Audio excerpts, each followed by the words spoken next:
Hi. Hello. How is how is all? Hi. Hi Jester. Hi Vertackle. Congrats on first. Hi Wolf. Hi Cody. How you doing? How are you guys? Ah, bah, bah, bah, bah. Do you notice anything? Is it noticeable? I don't know. This is kind of test. Bending through the endless night. When I'm with you, I'll be alright. Always standing by your side. Together to venture through the night. Yeah, I do have a new mic. Crispy keynote, that's crazy.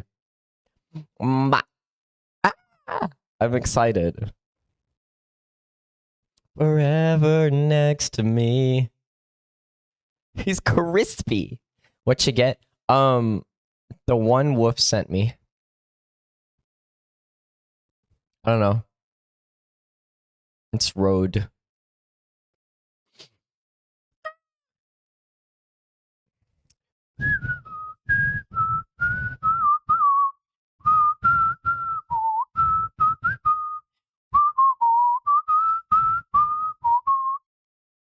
I don't know. Did I? I don't know what defines much. I don't know. I don't know what there is to mess with. There's just buttons. And I don't know what they all do, but they do things.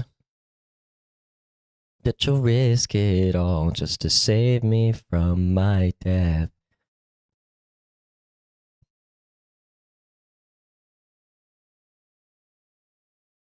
Ba ba ba ba ba. Yeah, that's probably because of OBS. Hi, Koi. Before I go pass out. Yeah, you should go pass out. I don't think you passed out early enough last night. So good that you're catching up tonight. Seemed like you've tuned that well. Well, thank you. Thank you. Bah. I did pass out. No, you didn't. No, you should have passed out before our last three games. We'll both get out of here someday. Koi. My beloved longtime friend. No, I should have stayed up, honestly. No, I think you really should have gone to bed much sooner. That's what should have happened.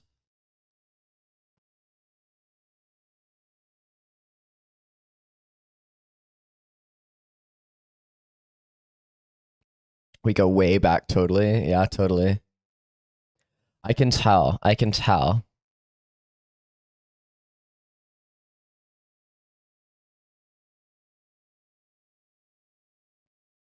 Oh, man.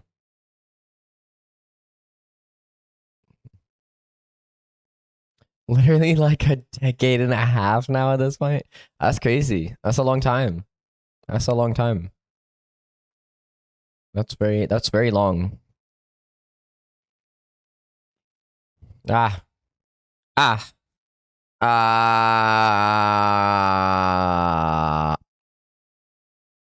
Peak. But I won't be working the breakfast shift. This job had no prerequisite. Does that mean I should have been hesitant instead of just accepting it? Because I'm digging up a couple skeletons with artificial intelligence. I'd better quit now. To hell with this. Nope, I came down too late. This elevator is going down to my grave underground. Look around, not a can escape looking out. I'm how many hours away? Feels like I've been down here for days. This free pizza voucher can wait. Not gonna lie, not proud of the pay. Hey, boss, how about a raise? I was trying to buy fish today. Why? Why were you fish rounded today?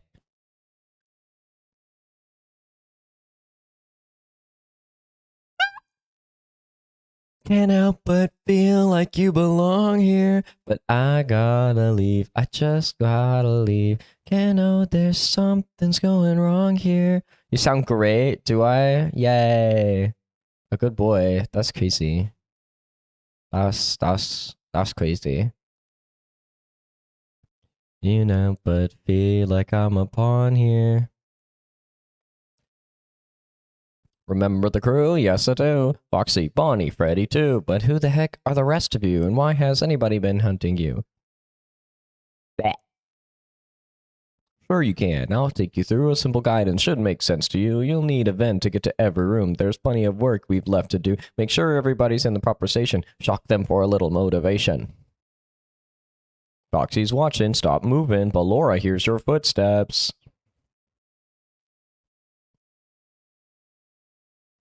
Ah.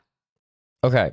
So we are here, and today we, in fact, will be doing more PTK because it's needed. Because PTK exciting, PTK good, PTK banger. I'm very excited to see how this goes. I haven't, I don't know what any of the endings are like or whatever, but like, oh boy. Ah! I'm excited to get to somewhere, wherever the, like, because I know it's not finished, but I am really excited for what's here so far, you know? 5 fish markets with the big, within the big, that's weird.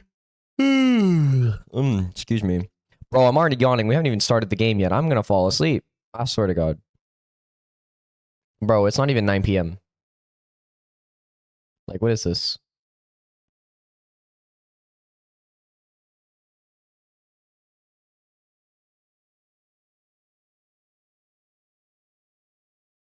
Where there are no monsters, just me and my soap operas.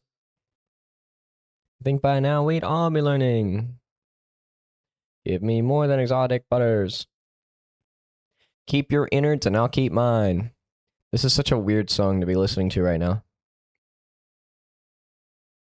Gonna like him. My phone is actually not even that. It's like needs to be charged, bro. And we haven't. I just started, bro. Okay. While I'm thinking about it, I'm gonna grab my phone charger, and then we can get started with the game. Okay? I'll be right back, chat.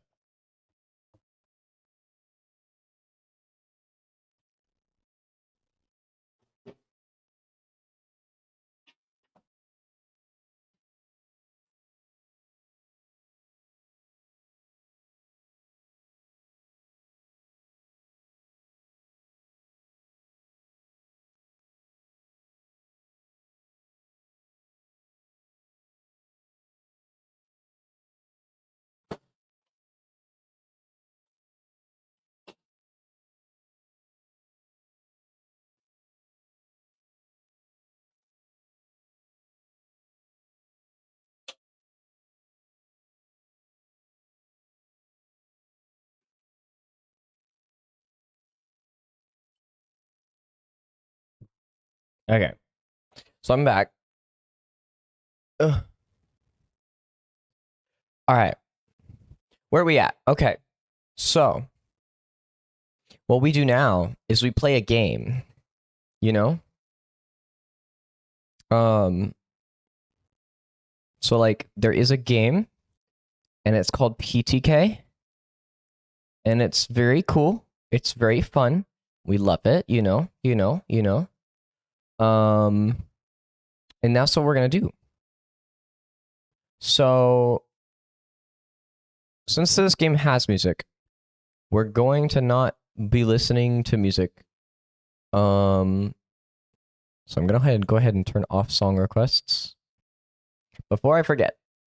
Beautiful. Done. Okay. So now we have a game. We have a game, chat. We have a game. We have a game. We have a game. Look at this. Look at this. Look at this pretty game. It's so gay. Anyway. I feel like you'd like the game Underhand. I don't know if they have a PC version, but it's running a cult card game. It gives me Kino vibes. Fascinating.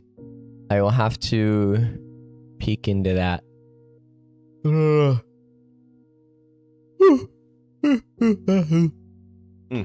Fascinating. I'm gonna write it down on my phone so I don't forget. And then underhand, and then run away, and then go back to stream thing, and then I put down my phone. So here we are. Here is a game that we do in fact have, that we do in fact play, that we do in fact, you know.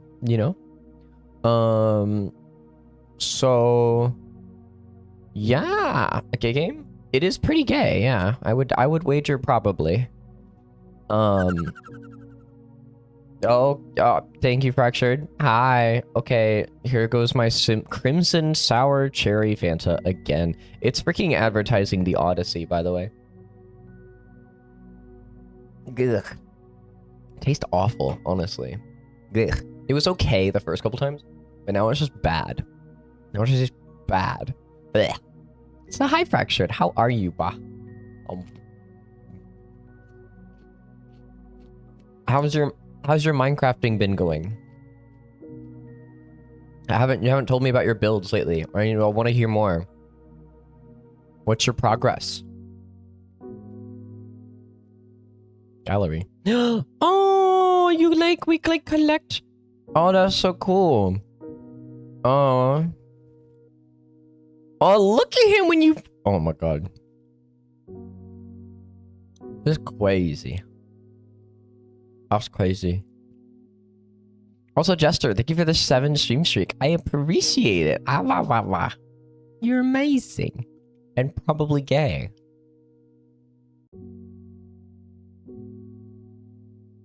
Enough 2 just needs internal decorations and an outside. Fascinating. Okay, bet. Mwahaha, and yes. Valid. Nice. I can't wait to see it later. And here we are. We left off hanging out with Ollie after dinner. This is still day 1, I believe, right? I don't know how many days. They said the storm will be there for a few days. I don't know how many days the demo version of the game goes for, but walls, roof, and floors are fully finished. All the lights are hooked up. Nice. Okay. Solid progress. I will admit, I am still figuring out the exact positioning of my mic, so forgive me if every once in a while there's like a weird artifact sound of me like shifting the microphone. But yeah, all right. Let's see how we continue. Okay. Oh, yep, moving the mic again. Okay. Tiredness. Wow, I failed already. I'm doing fabulous, chat. Can't you tell? I'm ready for this game. I think. Tiredness suddenly washes over me. It's been a very eventful day after all, especially after all the cleaning and packing I did yesterday in preparation for the flight. I yawned real big, remembering at the last second to cover my open mouth with a paw.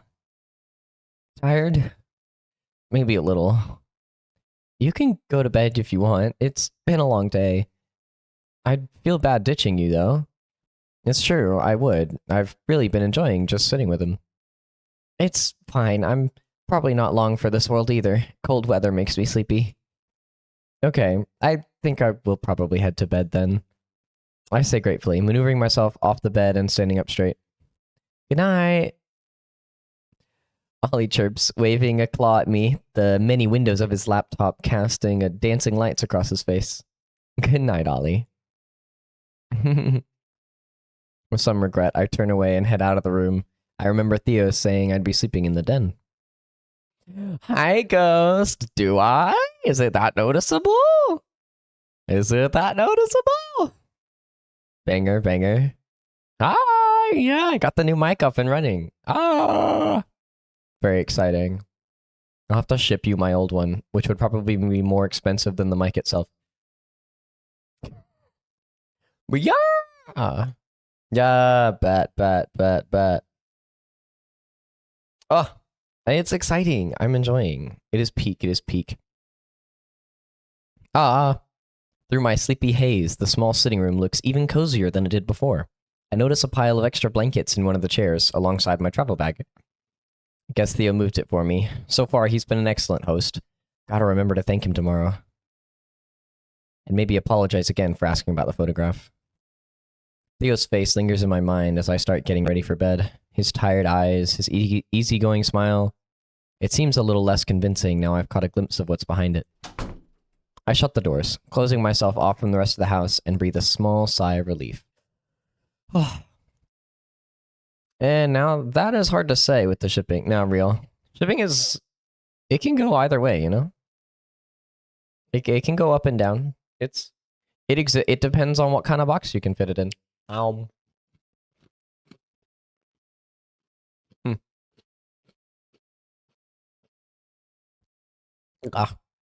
Everyone has been friendly and welcoming, but being so social has been exhausting, and I've had very little time to myself. I yawn once more and fish some pajamas out of my bag. At least I could sleep in tomorrow. The air mattress is an air mattress, but it's not uncomfortable. Certainly better than my freezing bed back home. Regardless, my body doesn't seem to care. Sleep overwhelms me in an instant.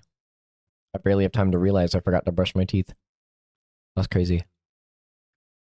This guy just like me for real? Real. Pretty music?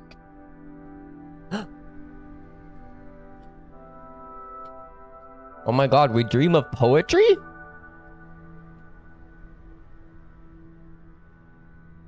Though these woods are new and strange, the snowy path I know, for I have walked it miles and miles with many more to go. With many more to go. Ooh. Look at the pretty. Here the road forks. The left path is well trod, scarred by scores of travelers past. Their paw prints seem familiar. At its end lies a ramshackle house, spent, its windows shattered and gaping. Its walls give me no comfort, its hearth no heat. The right path is pure, unspoiled, and untainted. It leads further into darkness, to where I cannot know. I shiver, though I feel no chill. What path shall I take, and what difference will it make? Callous and unheeding, my paws lead me to the right. They carry me, as always, ever onward through the night. I turn my head to glimpse once more the path I could not take, but my eyes are veiled by shadow and the swirl of downy flake. There was never a choice. There's no going back. I know this. I stop on the shore of a frozen lake. The path leads onwards into its depths. I feel my knees bend and strike the hard earth, lightly cushioned by snow. In the icy crystal surface, I see myself, but myself does not see me. I reach out as if to cup my own face, shattering the mirror with 1,000 ethereal ripples. And suddenly, I am falling. The water accepts me unconditionally, cold as the memory of winter. As I float near the surface, a shadow passes over me. I see my own face on the other side of the barrier. I look away, afraid to meet my own eyes. I feel a paw reach out, and I instinctively shrink away. Sink away. Down, down. Suddenly, I find myself swaddled in warmth. Blink my eyes open, startled by my unfamiliar surroundings. That was a dream. Hi, Vice. How are you doing, Goober? Thank you for the head pats. Ever so slowly, reality starts to coalesce around me. Just another dream. That's all it was. They've been getting worse. I begin to recollect the previous day. Theo, Rofi, Artemis, Ollie, and Hunter. I roll onto my back and place my paws behind my head, stretching slightly. For a few long moments, I sit in silence, listening to my heartbeat steadily in my chest. Oh, I'm doing good. Good to hear. Good to hear. Pat. We love when everybody's doing a good. When everybody's doing a good. I hope everybody's doing a good. I'm alive and safe. Good. Good. We're doing a good. I think. Oh. Think more certainly. What time is it? Oh. I paw around the den floor looking for my phone. 8. On a normal day off, I'd sleep in a bit longer, but the smell of breakfast wafting in from the kitchen makes my stomach growl. Sorry, we're getting off at 8? That's sleeping in? No. I would just die. Bro, that's crazy. No. 8 is not sleeping in. 8 is Going to bed late. Probably Artemis, our resident chef. Then again, I don't think anyone else is going to be up this early. The image of a comfortable curled up Rofi crosses my mind. Maybe I'll see if I get up later. See him if I get up later. Aha. So we have another choice. We love a Sorofi though. We love a Sorofi. Why wouldn't we just go to Rofi's room and then like cuddle up next to him? Honestly, like that's what I want to do, bro. That's what I freaking want to do. Oh my god. It doesn't really matter right now. I could go for more sleep actually. Early bird, that's crazy. That's crazy. I toss my phone to the side and curl up into my blankets. This time, thankfully, my rest is dreamless. Before long, I'm woken by a soft knock at the door, accompanied by Theo's gentle voice. Kino, you awake? I clear my throat, then reply, yeah, I'm just getting up. I wince as my voice comes out raspy. I had obviously just woken up. No need to rush. Sleep in as late as you like. I'm heading out in a bit, so I just wanted to make sure you could find the bathroom and shower. They're just around the corner. Oh, thank you, Theo. It feels kind of weird talking him through a door, but I don't have the energy to get out of bed just yet. Of course. I left a fresh set of towels in there earlier this morning, and there should still be one for you there. That sounds great. I really appreciate it. Don't mention it. I'll just be outside shoveling snow with Hunter, but we shouldn't be long. Artemis made some breakfast, and he's already prepping for lunch. A little early, if you ask me, but he's the chef here. Theo chuckles to himself. Anyway, I'll let you relax a little more. Good luck outside. Thanks, Kino. The hallway goes silent, except for Theo's paw steps getting quieter and quieter. I should probably get up soon. I grab my phone and browse my notifications for a moment, then find the strength to leave my surprisingly comfortable air mattress. First order of business, a shower. Grab a change of clothes and my toiletries, finding the bathroom easily. After a few minutes, I come out refreshed. I head back to the den and change into my fresh set of clothes. Maybe I'll sit in the living room for a while, let my fur dry out in front of the fire. As I walk into the room, I find a familiar orange dog perched comfortably on the couch. Kino, there you are. He jumps out of his seat and runs up to me, tail wagging. Morning, Rofi. Morning, did you just shower? I gesture to my drying fur. How'd you guess? Hey, I was just trying to make conversation. Anyway, what are you up to now? Not much, actually. I'm probably going to relax for a bit, watch the snowfall and everything. He perks up at the idea. Can I join? In the spirit of reliving old memories? He's just one big ball of nostalgia, it seems. Oh, I love him! Oh my god. First the snuggles, now this. Of course, there's plenty of great places to sit. I gesture around at the surplus of comfortable couches and chairs. Oh, I thought you were planning to go outside. In this storm? I'm happy inside. Besides, as you so astutely noticed, I just got out of the shower. I know, but once you dry off. Look, the weather's calmed down a bit. It's cold, but the wind is pretty much gone. And you'll miss out on half the experience sitting inside. Okay, I guess I see his point. Before he can pull out his puppy dog eyes, or 50 other reasons why we should go outside, I open my mouth. Okay, fine. Just for a little bit, though. I don't want either of us getting frostbite. Yay! And don't worry, I'm a medical professional, remember? He sticks his tongue out at me, tail swishing back and forth. Right, I remember. This is gonna be so much fun. Once I'm dry, though. Yeah, I know. I'll go get my stuff ready. And with that, Rofi races to the front door to get dressed. With a good-humored sigh, I head back to my makeshift bedroom to gather myself before the outing. Ah, Rofi's so cute! I love him! Oh my god! I want him. He's so cute, bro. Ah! After another 10 minutes or so, and some aggressive toweling off, my fur is dry enough to go out.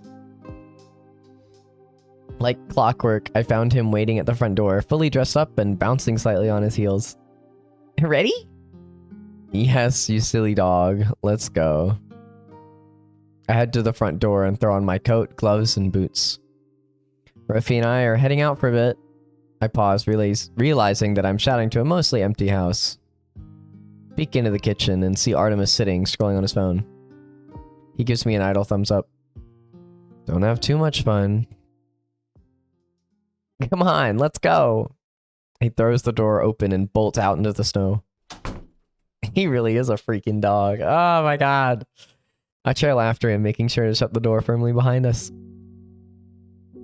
Rofi was right. Without the fierce wind chill, the weather was much more manageable. Almost pleasant. In a freezing sort of way. The cold air nipped, but didn't bite, dancing lightly around my fur. I exhale, releasing a thick cloud of fog into the sky.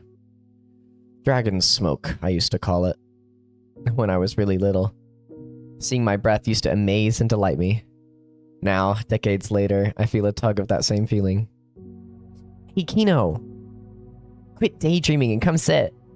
He beckons to me and then flops over backward into a small, shallow drift, almost disappearing in the snow. I make my way over to him and sit. I'm here, I'm here. Are you enjoying yourself? He waves his arms and the beginnings of a snow angel form. He grins at me but doesn't reply, a little lost in his own world. I'll take that as a yes. Oh. Oh, looky waka woo. That's fun. There's a new person. Also, hi Togs, how you doing? Ba ba ba ba ba ba.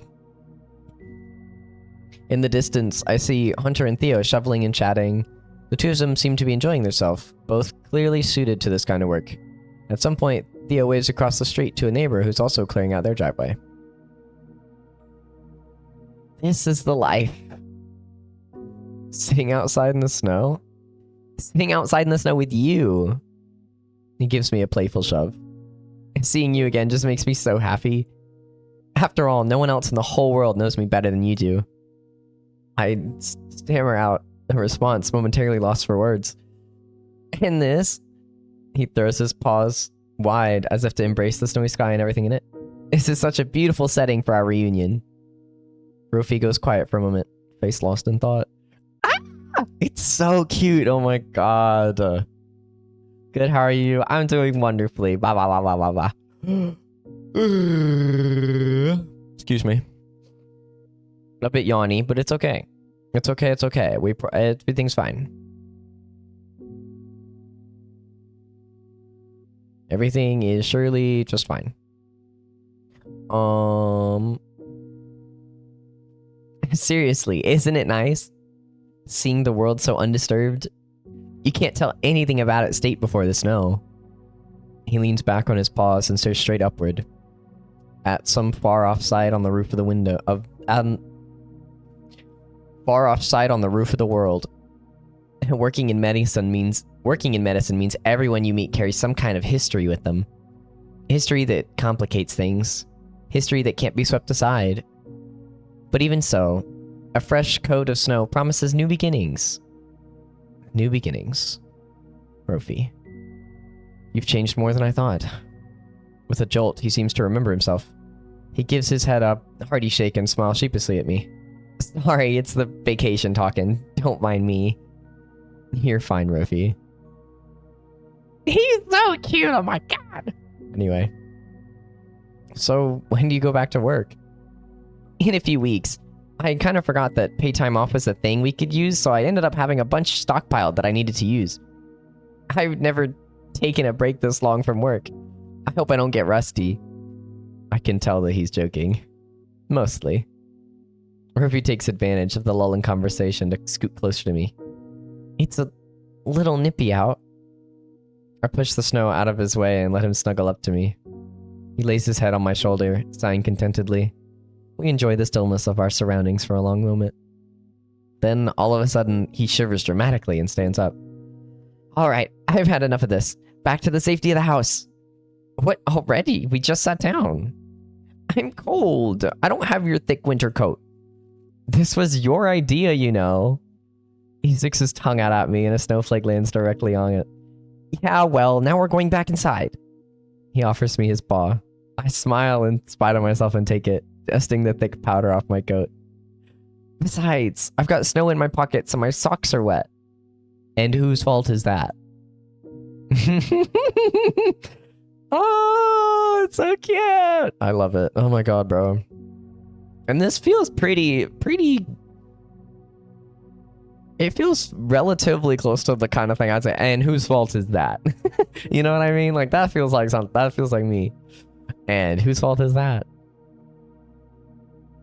I wonder how that got there, or something like that. Like, literally the same type of... I would have the same energy. If not the exact same words.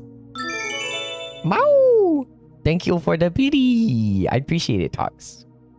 Mow, mow, mow. As soon as we shut the door behind us, Rofi throws off his boots and collapses in a heap in front of the fire. Ah, finally. I should never let you convince me to go outside. Excuse me? I ruffle his head for roughly, right as Artemis walks in from the kitchen. Forget about our lesson, huh? Oh, of course not. Rofi scrambles to his paws, his usual energy returning in an instant. Artie is finally going to teach me how to make something amazingly yummy for lunch. What are we cooking? Not sure yet. Depends on what we have. Sweet! I love a challenge. Race you there! With a giggle, he rushes past the two of us into the kitchen. We still have some leftovers from breakfast, Kino, but if you'd rather wait a little, lunch will be ready soon. I think I'll wait for lunch. Thanks, though. I pause for a moment, thinking. Any idea what Ollie's up to? Artemis shrugs. Probably sleeping, or scrolling in bed. He'd stay under his blankets all day long if someone didn't force him to get up. I see. Thanks, Artemis. Yup, see you around. I get Ollie's number from our group chat and send him a text. Hey, you up?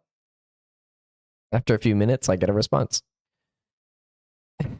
Barely. Why? Oh. Ooh. He uses the little emoticon too, it's funny. Want to hang for a bit? If you aren't too sleepy. His response comes instantly. Oh yeah, come upstairs. Ollie answers the door on the second knock, still rubbing sleep from his eyes. Morning. Morning, Ollie. I hope I didn't wake you. Nah. He lets out a huge toothy yawn. You're good. Come on in. The room looks pretty much the same as yesterday, with the notable exception of the finished desktop setup, pulsing with an assortment of colors. It looks like you got everything set up. Looking good. Yeah. He yawns again, nodding. Let me boot it up for you. Ollie's desktop background, at least the parts of it visible beneath the clutter of files and folders, looks like some sort of painting. A lone knight kneeling at the foot of a grave, bearing a gilded shield inlaid with 7 glittering gemstones. My view is quickly obstructed as the dino begins pulling up windows, filling each monitor in a matter of moments. Wait, sorry, but can I get a better look at your desktop background? Oh, of course. Ollie's gentle blue eyes light up in excitement. He fiddles with the center monitor and pulls it up unobstructed. Do you recognize it? Sorry, no, it just looked interesting. Oh, that's okay. His excitement barely wavers. Seems as if he's just as happy to explain it. Look how cute this is! It's so cute, bro! It's from an It's from an RPG called Tales of Weal and Woe. One of my all-time favorites. This is a really pivotal scene that happens toward the end once you've gathered all 7 crystals. I won't spoil what happens, but it's a pretty famous twist. The game is known for its fantastic storytelling, which is why it's one of my favorites. I'm a sucker for story-heavy RPGs, anything I can really lose myself in. Huh, I've actually never heard of it. What's the plot about? Vaguely, I mean. I'm not sure how much I can describe it without spoiling anything. Its presentation is really masterful, so just hearing about it won't do it justice.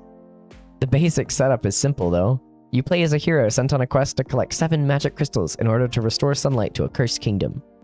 It's what they do with such a well-trod premise that makes it a masterpiece, though. It made me laugh, it made me cry, it made me think seriously about life, while also helping me take life less seriously. And it has one of the most complicated and rewarding skill trees I've ever seen. To be honest, I'd play it just for that. Wow, with such high praise, I'm surprised I haven't heard of it before. Ollie shrugs. It's fairly text-heavy and requires a lot of investment to really get into. Not everyone's cup of tea. The story, though, it's just so perfect. God, I really want to talk about it, but spoilers. Spoilers. What else can we talk about? Are there any games you've been into recently? Well, I'm actually into story-heavy games myself. Yeah, what kind of stories do you like best, Kino? Okay.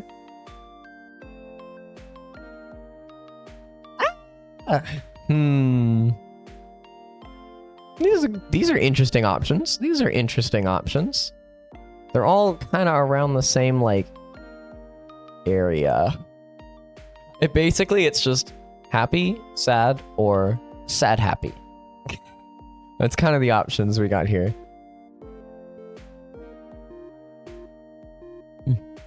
I'm gonna go with sad stories with happy endings. Should I say? I guess I could save. It doesn't feel that important, but I guess I'll save.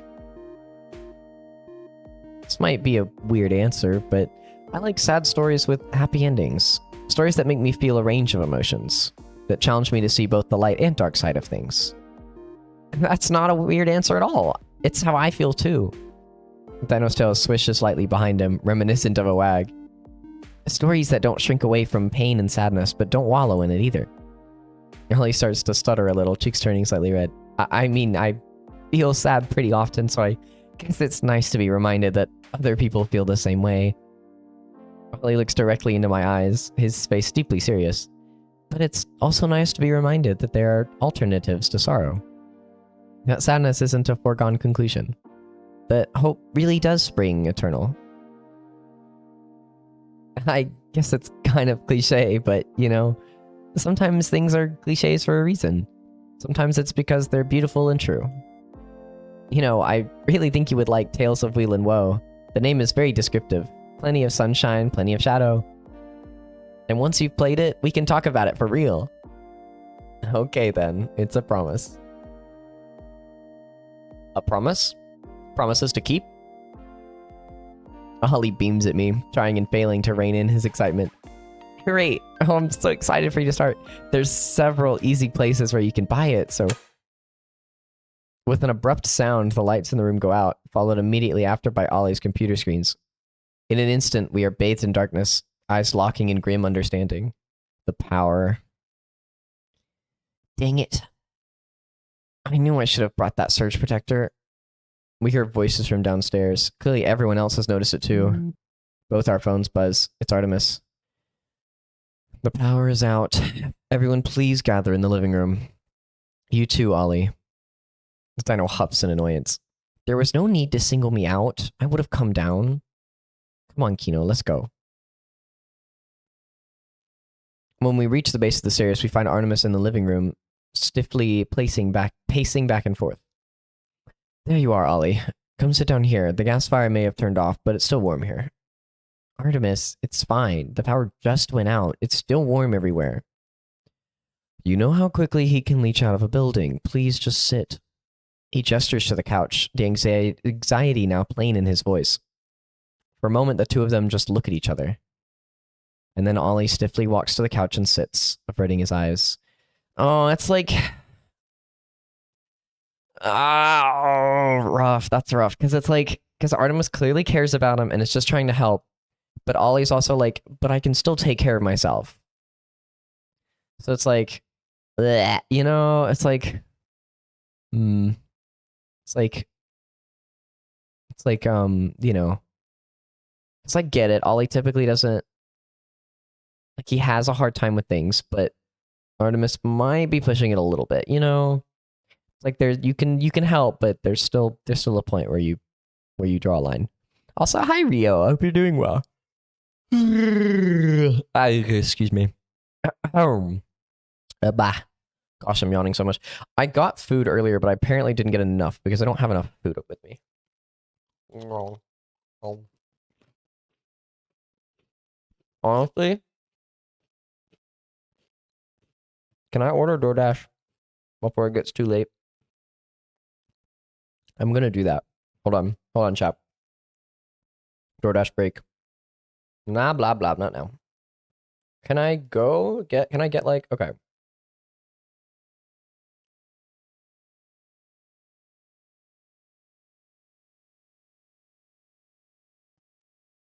Standard, yep. Okay. Okay. I'm gonna get me some freaking, we're gonna get some Chick-fil-A. You know what? We're gonna get some Chick-fil-A. What do I want from Chick-fil-A? I don't know. Everything kind of sounds nasty right now. I do want a milkshake. What is the food you got now? All I have right now are some chips.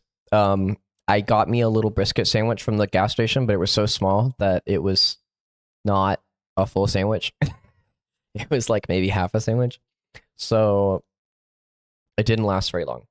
And then I got a salad, but it was clearly like outdated, so I had to throw it away. And then I got a little thing of like cheese and fruit, and I ate that. And then I just have chips.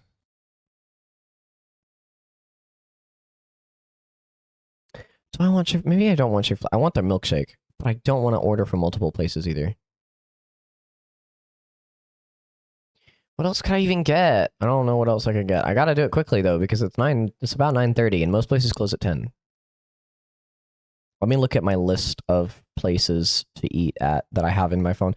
I literally just in my phone have a list of places nearby that have food so that I can, if I really don't know what I want, I can look through the list and be like, okay, is there anything I forgot about that maybe says, oh, maybe that's what I want today?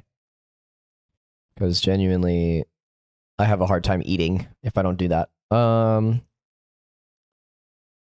Yeah, no, nothing sounds good. I want something cold. But I need like actual food. I don't want like pizza or something dumb. Something bland.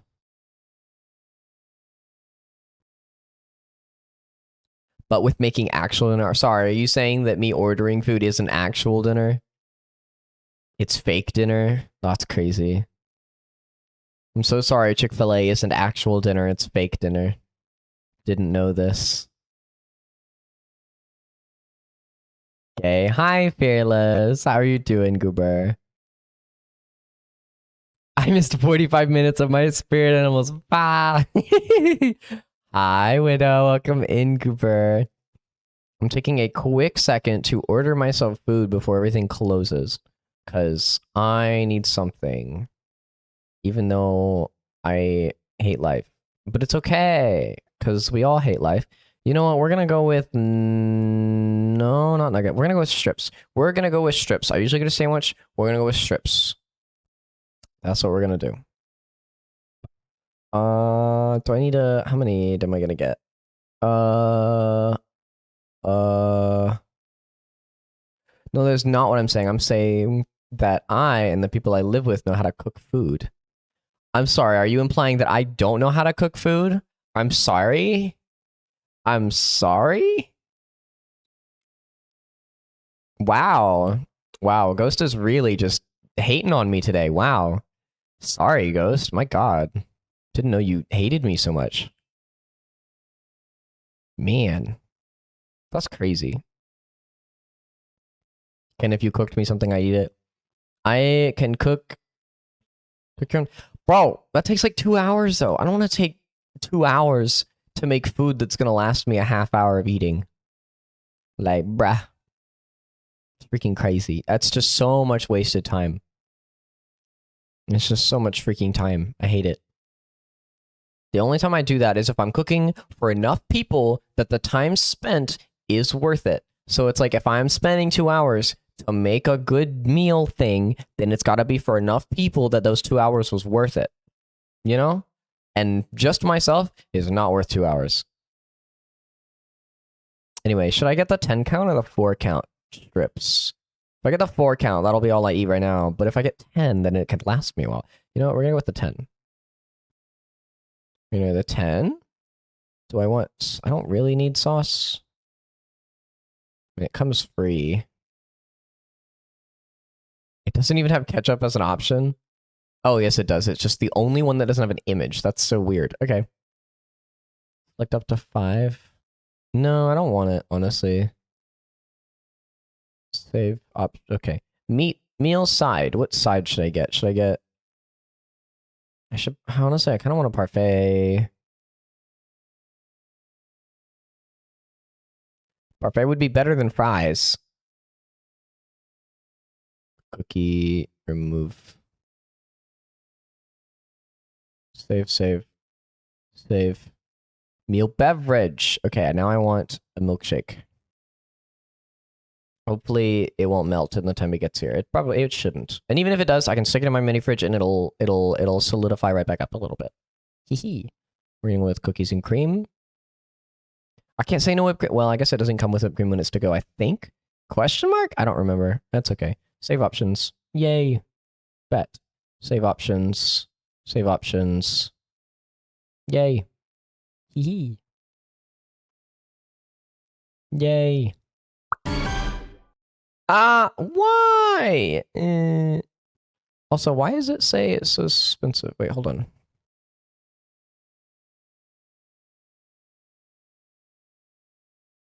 That's not what I wanted. Okay, hold on. Let me see this. Let me see my cart right now. Why is that worth so much? It is 1. Why is it so much money, though? Like, why does it add up to that much? Oh, because it's supposed to be... So it's 3, and then you add 15 for it being 10. Okay, fascinating. Whatever. Okay, continue. Hold on. I'm going to order this, and then we can do it. Yeah, no, we're not... Nope, that's not my house. That's Fractured's house. We're not going to ship to that house. Why does it even have that one in... Okay. This one. Apartment. G.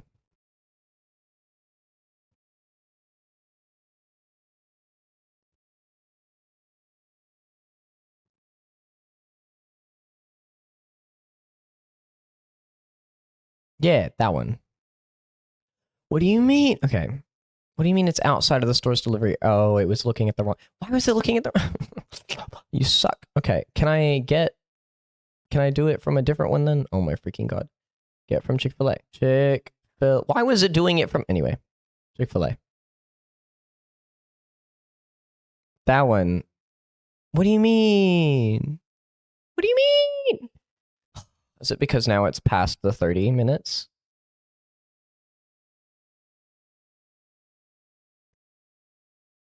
I'm so... Oops. That's not what I wanted.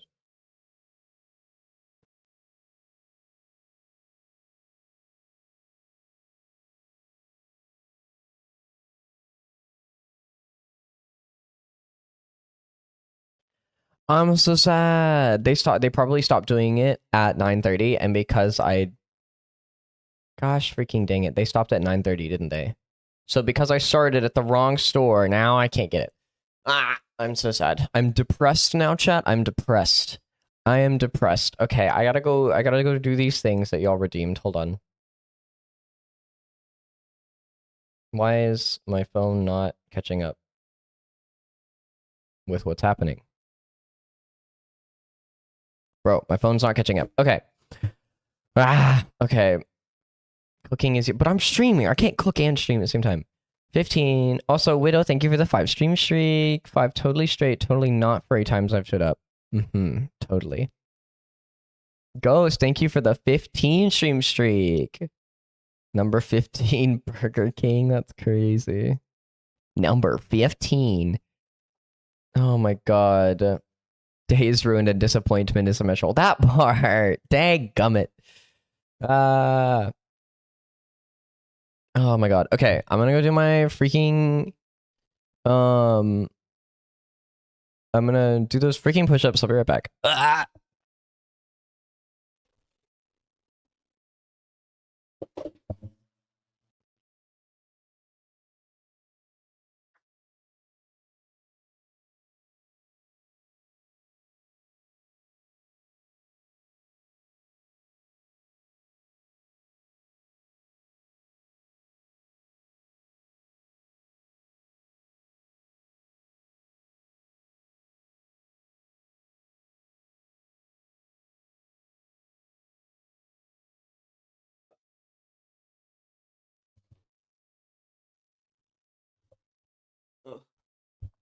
Okay. Oh. What in the world? Y'all are silly. Oh my god. Okay. Let me reopen the stream manager, see if that fixes it. There we go. Okay. So now I gotta I gotta fry? No, I gotta figure out what other place I can get food from.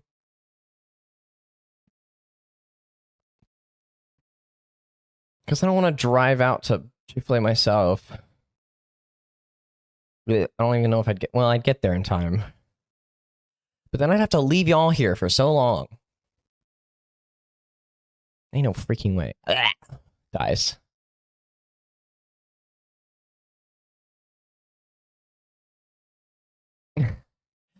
That's crazy, Fearless. That's freaking wild.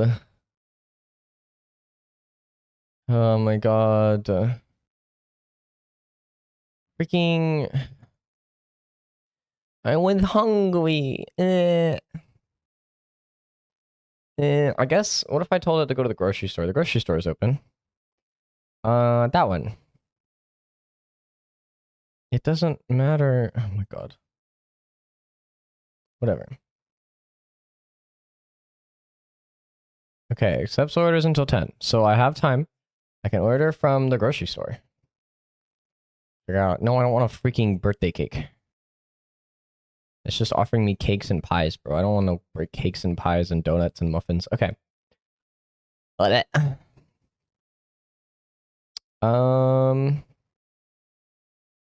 What can I even freaking buy from the grocery store, bro? I don't want anything from the grocery store. Grocery store sucks. Oh my god, I have... You know what I just remembered?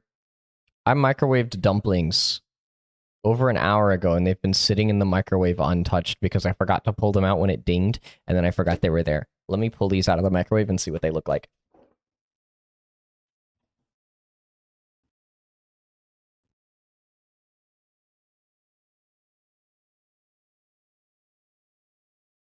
I mean, they're there. Well, they were covered in like a wet paper towel, so they're still like soft. But yeah, they are not warm anymore. I'll say that. And they're not like soft. They're not like soft. They're kind of rubbery, I guess you would say. Also, hi foam. How you doing? Blah blah blah. I feel that, but whoa. Right, I could stick them back in the microwave, but I don't know how good that's gonna go.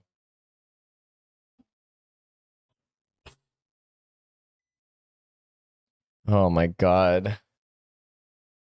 Okay. What could I order from the freaking grocery store? I don't freaking want anything from the freaking grocery store. I stuck them in there for a minute. So we'll see what happens when they come out.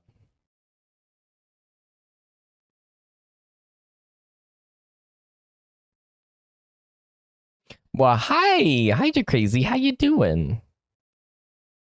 I'm currently attempting to order dinner from the grocery store because every restaurant's freaking closed now. I was gonna do good old Chick-fil-A, but then they stopped doing it at 9:30, and I was like, ah! And I died. No, I don't want eggs. I don't want a carton of eggs. What can I freaking get from the... I don't freaking want anything from the grocery store. The grocery store sucks. It's got nothing pre-made. Ah! Good. How about you? I'm doing good. I'm just trying to figure out how to eat something before I can't get foods anymore. Chicken nuggets.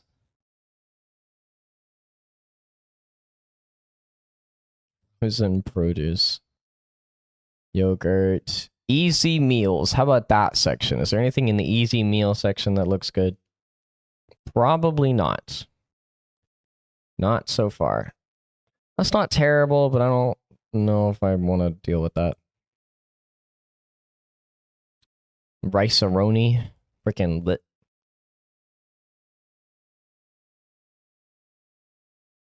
Um...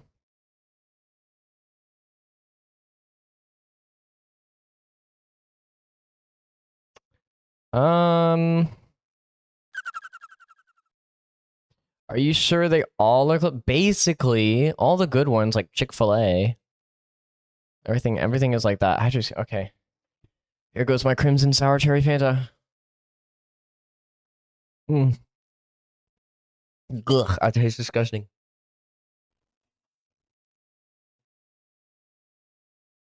Okay. I pulled these out of the microwave. What do they look like now?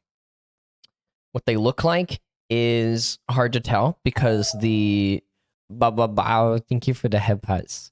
What they look like is hard to tell because the paper towel is now attached to each one individually. And it doesn't want to come off.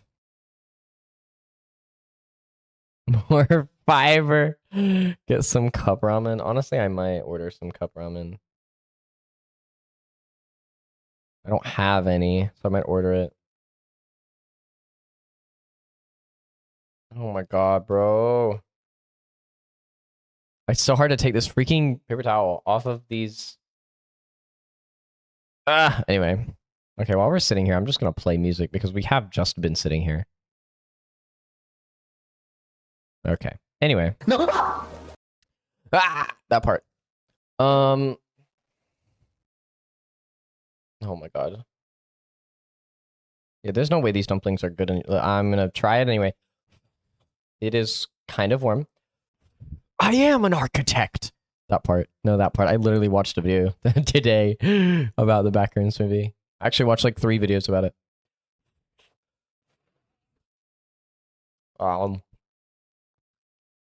They're very mediocre.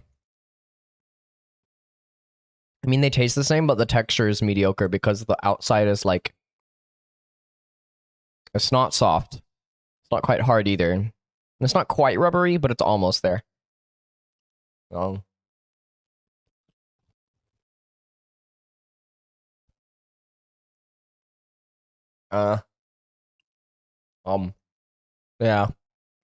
It's about what we get. Is that emo? Hi, Neo. How you doing? We're in a brief intermission while I figure out what to eat for dinner. It's not really working. But I'm trying. You know what? I guess I'm gonna order ramen. I'm gonna literally look up ramen and order ramen. Ramen. Search. What do we got? I don't want those. Yeah, I'll take a couple of those. No, I don't want DoorDash exclusive this, that, whatever you're talking about. Ooh, fiery beef, that sounds nice. A couple of shrimp, yeah.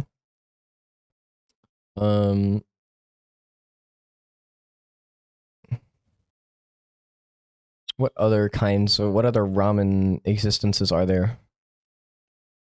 Oh my god, stop scrolling back up. Like, keep scrolling down. Was it the vid I sent you, F7 and keep... Yeah, that was one of them. That was what started the rabbit hole. Yes.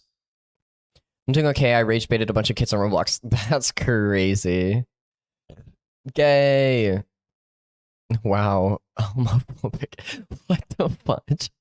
Ramen. That sounds awful. What the frick are y'all on right now? Oh my god. Spaghetti, but that takes too much work. I can't make spaghetti in 5 seconds like I can with ramen. I also really want a milkshake now. I'm gonna order ice cream. Ice cream. What else can I get for, what can I get? Ice cream. Okay. Ice cream. Ice cream. Let me get, I need an ice cream. What kind of ice cream should I get? What do they have? No, I don't want strawberry cheesecake. I don't want coffee toffee bar crunch. Ugh. Cookies and cream is not terrible, but I could do better. Pistachio? Mint chocolate chip is okay. More pistachio. French vanilla, vanilla. What do we got? I don't want to listen to this country music. Anyway. Okay, Celeste. We got this. That's some good music right there. And chocolate chip isn't terrible. Me typing gay when 3 Y's gets auto-modded but not ramen. Are we for real right now, Twitch? That's so funny. Banana pudding milkshake, so fascinating. I'm not a big banana milkshake person. I'm not a big banana pudding person, so it means Twitch likes ramen but doesn't want to admit what it is. Thank you for the head extra. Pistachio and honey, fascinating. I just want, you know what? We're just gonna go with some casual mint chocolate chip, I think. Because all these other options are weird. We're gonna go with some standard, typical mint chocolate. Yeah, because these are all freaking weird. Okay, I'm gonna go scroll back up and get the minty, cheeky, litty, chippy one that I saw a second. There it is. Get. Bet. Okay. View cart. What else? Just closeted real Nora, no clickbait. That's really funny, actually. Okay. So that's like 24 bucks. Okay. Hey, I'm saving money than from when I was gonna get Chick-fil-A. Gay. It didn't do it. That's crazy. That's funny. I'm gonna also look up pizza, see if there's any good pizza option. Oh, they do have my barbecue pizzas. I'll get one. Get one of those. Do they have like other decent pizzas that I could stick in the freezer until necessary later? White? That has like, ew, it has like spinach and stuff in it. No, I don't want that. Roasted garlic chicken. What is that? That sounds nice. Okay, if I could pull out the onions, that sounds nice. I'm gonna try one. We're gonna get one and see how it goes.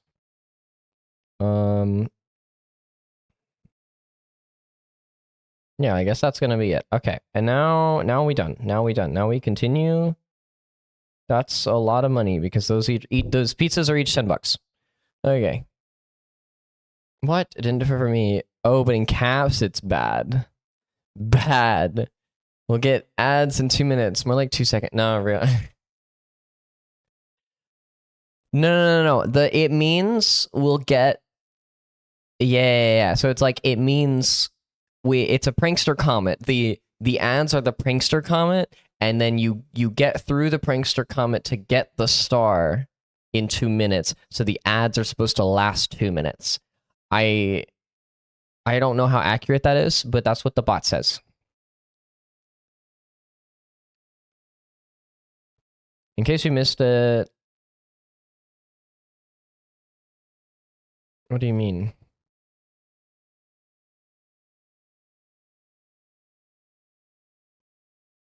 Wait, hold on. What?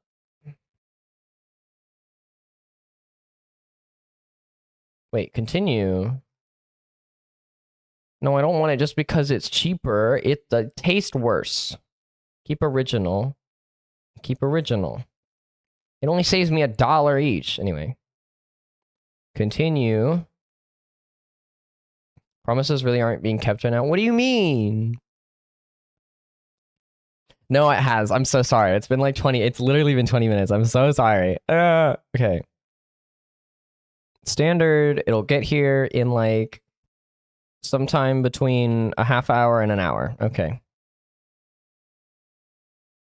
Yeah, those things. Yeah, bet. And then yeah, ice cream. It'll be peak. Okay, now I'm actually not saving money doing this. But I am getting like 2 pizzas for later and stuff. But he needs food, so we shall wait. Free from ads, bet.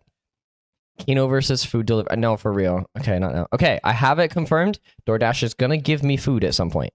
So that's exciting. I'm gonna leave that there, and now we can actually continue the game, chat.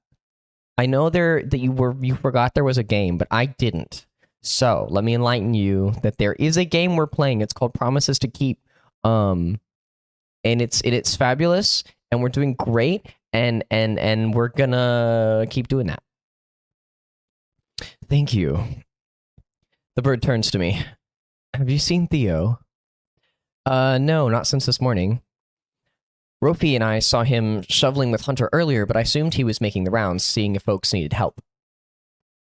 Bird's scowls deepens, his forehead furrowing into a mess of feathery wrinkles. That's freaking wild.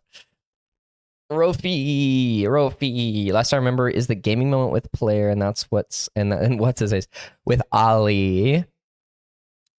Oh, Rofi, you were talking about with Rofi. Wow, you missed Ollie last night too. That's crazy. Yeah, we visited Ollie after Rofi, and then we went to bed, and then we got up and spent time with Rofi, and it was all cute and fabulous. Yeah. I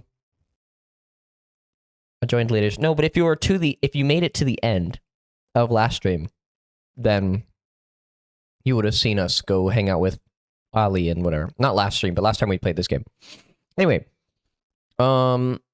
great, just great. The front door creeps open and Rofi's head pops through.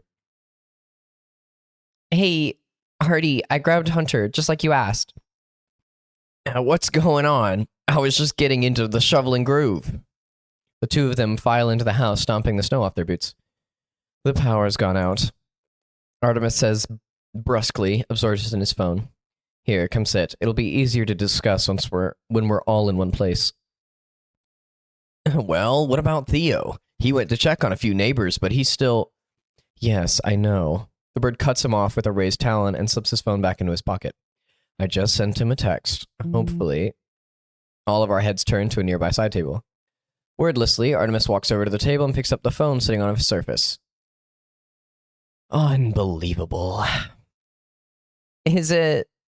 Yep, it's Theo's. Sure, yeah, just wander off into a snowstorm without your phone. Real smart. I'll go get him then. Artemis shakes his head in annoyance, eyes darting around the room. No, you stay here. There's no point in splitting up. Hunter hesitates for a second, then continues lacing up his boots. But he can't be that far. It'll take me a few minutes, tops. And what if he's in someone's house helping them with something? Artemis snaps at Hunter. Oh. And what if he's in someone's house helping them with something? Artemis snaps at Hunter. You could walk right past him and not know. The raccoon recoils slightly at Artemis's tone, then frowns and fires back.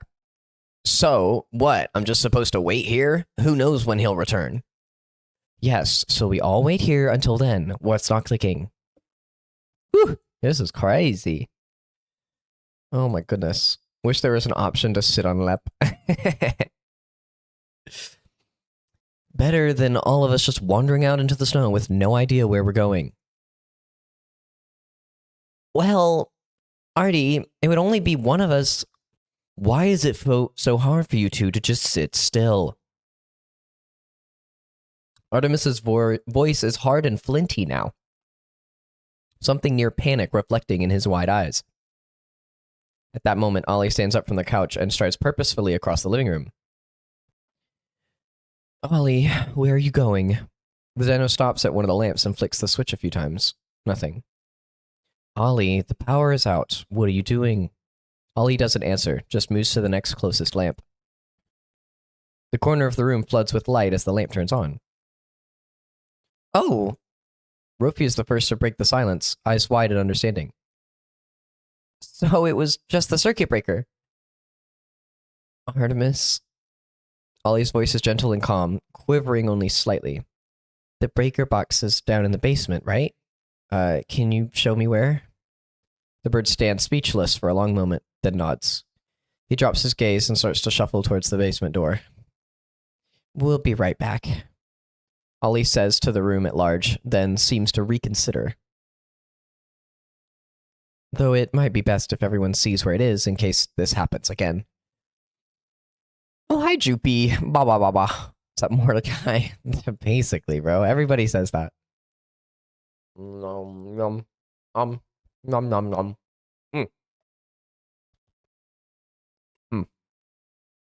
I don't say that. Whatever. I swear you said something about it.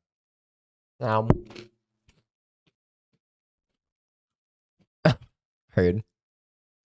Sure, we'll come with. I motion to the other two and start following Ollie. I wish they did have a bit more music, to be honest. I'm like genuinely considering turning off the music in game just so we can start playing, so we can play some music off of it. Okay,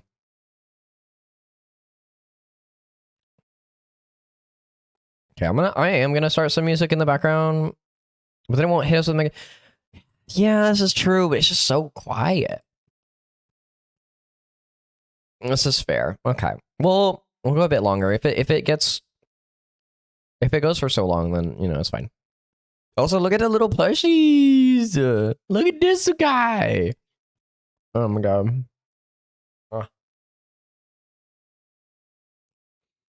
The basement is spacious, though dimly lit by a few small, snow-covered windows. Aided by his phone flashlight, Ollie locates the breaker box and quickly finds the trip switch. There we go. That should do it. Hunter sighs in relief and claps him on the back. Wow, good thinking, Ollie. I don't know why, but I never thought it would be the circuit breaker. Yeah, me neither. I guess it's because there's been so many power outages already. The dino blushes and scratches the back of his head. I mean, the wiring in my building sucks, and I tend to use a lot of plugs at once, so I'm used to having to reset the circuits a lot. Speaking of, I'll keep my desktop unplugged for now. I think that was probably what did it. Huh, you sure? I bet we can find some other stuff to unplug so you can still use it. No, that doesn't seem very fair. I still have my laptop, and it's my fault that everyone got so worked up anyway. No. Artemis speaks up for the first time, sheepish and halting. It was my fault. I got a little carried away. He looks at each of us in turn. Sorry, I was just worried about... His eyes flicked to Ollie for an instant. About everyone. I was trying to keep everyone safe and calm, and I didn't do a good job of that. Hey, no worries, bud. Hunter reassures him softly. No hard feelings, okay? We were all a little stressed. Yeah, we're all friends here. Don't worry about it, Artie. The bird scratches his head and smiles slightly. Thinking about it, I guess Rofi was right. I was starting to feel like we were all friends, even though some of us had only met yesterday. Let's head back upstairs, huh? I think we might have left the stove on. Oh, right. Artemis turns and hustles back up the stairs, and we all follow, sharing smiles with each other. Yay! I hang back with Ollie as we re-enter the living room and folks start to go their separate ways. Really good call, Ollie. You saved us all a big headache. It was nothing, really. He glances over at the kitchen where Artemis and Rofi are still figuring out lunch. Here, follow me up to my room again. I want to make sure everything's disconnected properly. Sure. As he goes to work unplugging the various computer wires, Ollie talks to me quietly from underneath the desk. This may seem a little strange to say, but please don't think badly of Artemis because of this. He just can be a little overprotective at times. Especially when it comes to me. Yeah, I could tell, to be honest. But I promise it doesn't come from a place of malice. He can be a little controlling, but only when he's worried about someone. Finishing his work, Ollie looks up at me with serious eyes. I know he cares about all of us here, not just me. He's really warmed up to the rest of you as well. Far quicker than he normally does. And, well, it's nice to see. Between the two of us, he may seem like the more outgoing one, but honestly, he has as much trouble making friends as I do. Something in Ollie's eyes catches my attention. A deep, tender warmth. I noticed it before too when he told me the story about how they met. It makes me want to ask. Hey, sorry if this is a little forward, but Ollie blinks at me questioningly. Are you and Artemis a thing? A thing? Oh! Ollie turns redder than anyone I've ever seen. Far redder than Rofi. Impressive for such a green dino. Oh, you mean like... No. We're not, a thing. Ollie mumbles, frantically twiddling his claws, eyes shooting around the room. Hey, I'm sorry, I shouldn't have pried. I just... Based on the way you two talk about each other, I guess I just wouldn't be surprised if everyone else was thinking the same thing. Really? Oh. Well, no. I mean, it's not like I wouldn't... I mean, look, it's okay. I'll drop it. Like I said, I shouldn't have brought it up. This poor guy. Oh, he's gay panicking right now. Oh my god. Sorry. No, we're not a thing. We're very good friends. In the same way that you and Rofi are.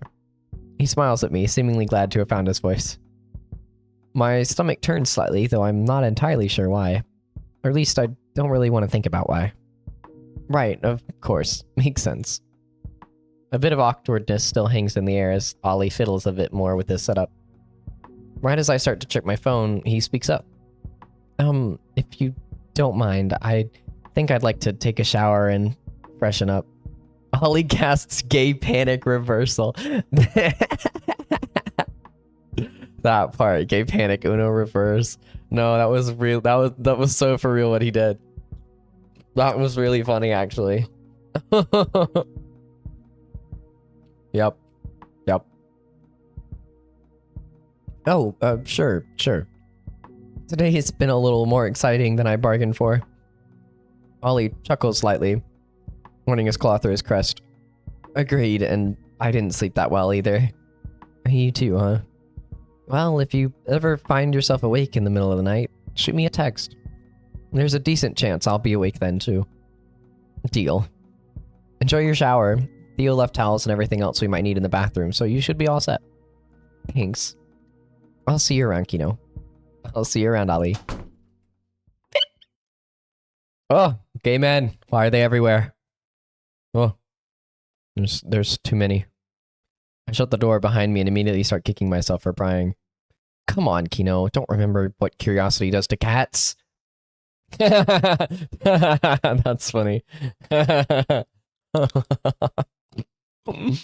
Oh. I want to cuddle with Rofi. No, so real. Same. Absolutely. Abso-freaking-lutely.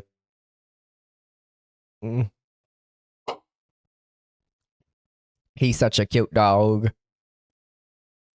Oh, I was so embarrassed. As I start to make my way downstairs, I remember his request. Please don't think badly of Artemis. Maybe I should go check on him. Out of all of us, he seems the most stressed by the day's events. Then my stomach growls in protest, reminding me it's past lunchtime already. I could definitely use a bite. I bet I'll find Rofi in the kitchen. And where there's food, I'll probably find Hunter too. Oh! Okay. So, like... It's nice to check on people, but, like... I'm hungry. And also, Rofi... Widow, I think you're just gay. I'm hungry though. I'm hungry right now. I'm literally waiting on delivery. Maybe I'll grab a bite to eat first. Artemis might not want company right now anyway. I head back downstairs to check the kitchen. There's some music. Okay. As I enter the warm space, I spot Rofi, browsing on his phone while nibbling something. He's a nibbler! Anyway. He looks up as I come in. Kino, you're just in time. Look what we made. He gestures to a massive heap of fried dumplings piled high on a plate.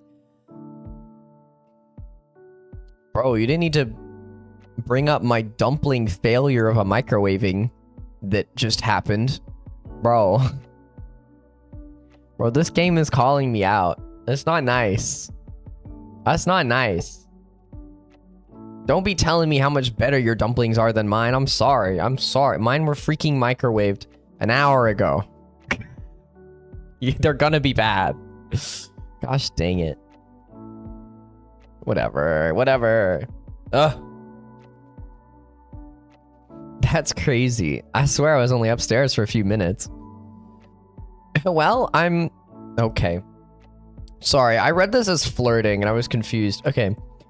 Well, I'm pretty familiar with preparing the filling, and Artie just threw together a quick dough for the dumpling wrappers. It ended up taking us like 30 minutes altogether. And now I know how to make dumpling wrappers from scratch, thanks to Artie. Fearless. Stop. Fearless, calm down.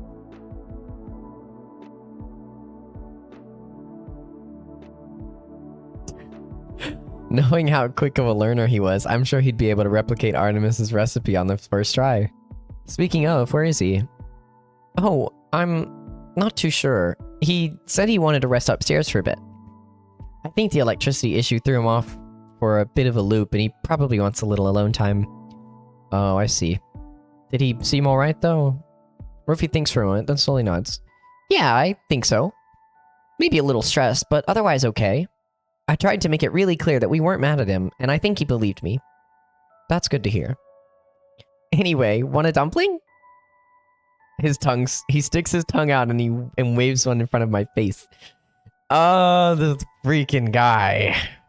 Yeah, real good friends, Ollie. Just like me and Rofi. Yep. Real good friends. Real good friends. Fearless has that name for a reason, real. Sure, I could use a little snack right about now.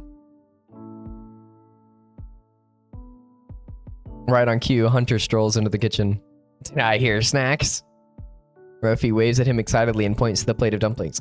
Look what I made! With Artie's help. Whoa, that's awesome. What's in them? Rofi starts rattling off ingredients. Chives, diced mushrooms, cabbage. But I notice Hunter's eyes light up at the mention of pork. It sounds great. Want to bring it up to my room and share? Wait, what about Ollie and Theo? Already set aside plates for them already. And it sounds like we have the rest of these to ourselves. Group hangout. Race you there. Before he can zoom off, Hunter holds his paw in front of Rofi. Wait, hold on a second. Don't you want to do the honors of bringing the plate? You were the chef behind this food after all. It was clear that Hunter just didn't want to bring the plate up himself. Rofi groans in response. Okay, fine. You grab the utensils then. This time, it's Hunter's turn to groan, but he doesn't object. Plate in hand, Rofi carefully hops up the stairs, leaving just Hunter and me in the kitchen. I want to grab us some napkins? We can't let him get too far ahead of us, or all the food will be gone. On it. In record time, the two of us are able to find appropriate cutlery for the dumplings, and we head upstairs to meet Rofi. I can hear some kind of music playing from Hunter's room. Sounds like Rofi already made himself comfortable. Finally, what took you guys so long? The chessboard blanket is fascinating. Whose is that? Is that Hunter's? Is he a gym goer and a chess player? It's a fascinating combination. Rofi, we were like 15 seconds behind you. And I could have finished all the food in that time. He sticks his tongue out playfully, but Hunter looks at me, fully serious. I believe him. We're up against a serious speed eater, Kino. Our dining halls didn't stand a chance against this guy. Hey, I had to eat fast because I always had stuff going on during the day. Yeah, with your 6 classes and 17 different jobs on campus? Not 17, I had like 2. He stops and thinks for a second. And a volunteer position or 2 at the hospital. And that research position you really hated? Oh, you're right. At least I enjoyed my jobs. What kind of research and jobs?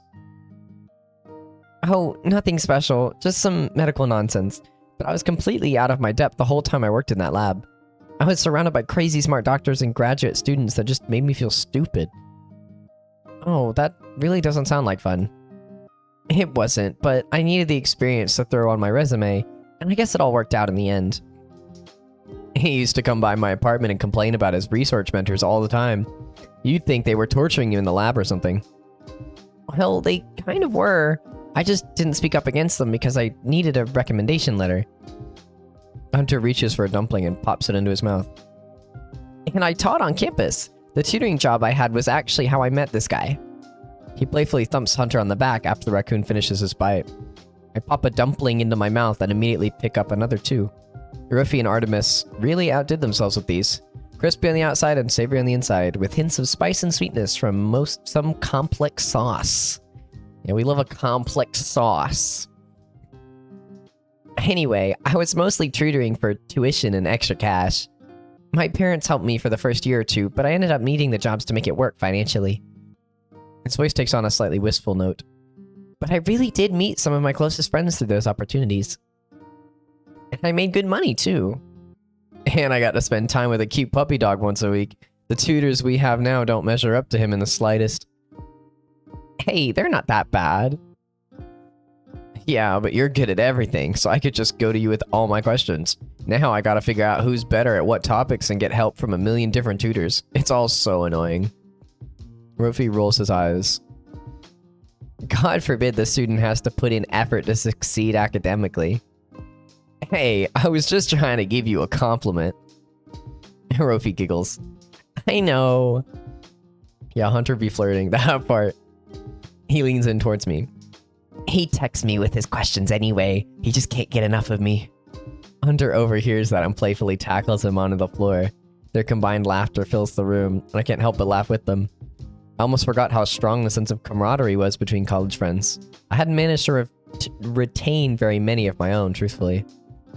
Ruffy and Hunter untangle themselves a moment later. Hunter sits back up and grabs another dumpling, but Ruffy stays laying down.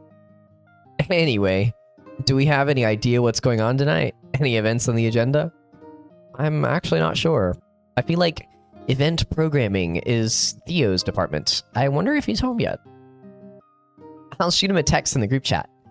Ruffy whips out his phone and pauses for a second. Pause poised over the screen. He'll see it when he gets home anyway. Ruffy starts typing while Hunter polishes off his meal. Whew, that does it for me. But you had like 4 dumplings total. Is that enough for you? Yeah, I had a protein shake earlier, and those keep me decently full. Without looking up from his phone, Ruffy chimes in. I keep telling him that he should be eating closer to his maintenance calorie level, but he doesn't listen. Hunter smirks. And I keep telling you that you should come to the gym with me. I do. You did, like, twice. Ruffy whines and finally puts his phone down. You know that I'm always tired from work and just want to lay in bed when I get home. Hunter very clearly bites back a scathing retort. Well, maybe we can all go sometime after the storm is over. Fine, I'll go with you guys. Sweet. All of our phones buzz. Looks like Theo responded. Just got back and eating now. No plans, but maybe bar night? Ruffy's face lights up. Bar night? There's a bar nearby that's open? No, I think he means the basement. Oh, right. I remember catching a glimpse of it earlier today. Ruffy texts back excitedly, and pretty quickly, a time is agreed upon for the impromptu event night. How exciting. I don't drink very much, but I'm sure Theo knows his stuff, right? He could make me something yummy. That part. Oh, freaking Ruffy, bro. I love this guy. I'm sure he does. And anyway, you have me. I know my way around alcohol. I'm sure he does. Oh my god. Hunter turns to me. Oh, Ruffy here is scared of parties. So whenever I pull up to one, I drink a little extra in his name. That's not good for you. I'm just trying to include you somehow. And I know you like it when I send you texts of all the drinks I'm having. Until I have to come rescue you because you get too drunk. Okay, that's only happened once. At least twice, from what I remember. Anyway, most drinks are usually 2-calorie heavy for me, so I only drink on occasion. Tipsy Hunter is so fun to be around, though. Remember that one time we tried mixing drinks at my place? Yeah, half of what we made was horrible. I'm not trying to relive that night anytime soon. As they talk, I don't feel the need to say much. I'm content, just listening to them relive old college memories. Being a witness to the conversation almost makes me feel like I was there, with them, having a good time. I think in another universe, the three of us would have made a great trio. Anyway, the three of us should go out for drinks sometime, when I'm not cutting calories, that is. Oh, I guess I forgot that we could just start hanging out as a trio now. All I have to do is put myself out there. Sounds fun! Well, judging from Theo's text, we still have some time to kill. Any ideas? Everyone thinks quietly for a moment, then Hunter speaks up. Y'all ever been to a casino? Both Rofi and I shake our heads. I might not look it, but I love me a little gambling. I might not look it. Really? I don't know about that one, Hunter. He gets up and produces a pack of playing cards from his desk drawer, handing them to Rofi. No, he looks at that part. So, yep. I was like, that part. No, he looks at. He kind of looks at. Not gonna lie. How's my DoorDash coming? Jada. 2 out of 6 items done. What? You mean you're walking around the store getting the items? Is that what that means? Fascinating. It's crazy how you aren't gay, bi, or pan widow. That part. I think he's lying, and I think he is. He's just unfamiliar with himself. Mind shuffling for these for me? Sure. As Ruffy shuffles the deck, Hunter pulls a small silver case out from his backpack. With a flourish, he opens it and pours a stack of poker chips under the rug. Yeah, not pan at least. I see. I see. I see. Not straight either. Not straight either. Anyway. Fancy a game or two of poker? Ruffy gazes starry eyes at the chip. How do you play? Well, there are a lot of variants, but the one I play most often is Hold'em. Kino, do you want a rules refresher too? Oh, do I actually get to play?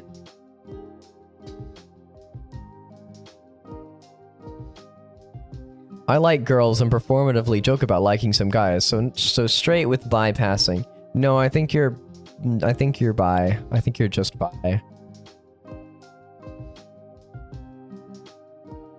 Sure, I'll listen in. So, basically, each round, we all get a hand of 2 cards that we keep secret. There will also be some communal cards in the middle that we can all use. They'll start face down, and I'll flip them face up over the course of the game. Certain combinations of cards are better than others, and whoever has the highest valued combination wins the round, as long as they haven't folded. If you think you're going to lose the round because you have a bad hand, you can fold and let the rest of the players duke it out. This means you're out for the round and can't win any money, even if your hand ended up being worth the most in the end. However, this does mean that you conserve the rest of your money for the round because you aren't forced to keep betting.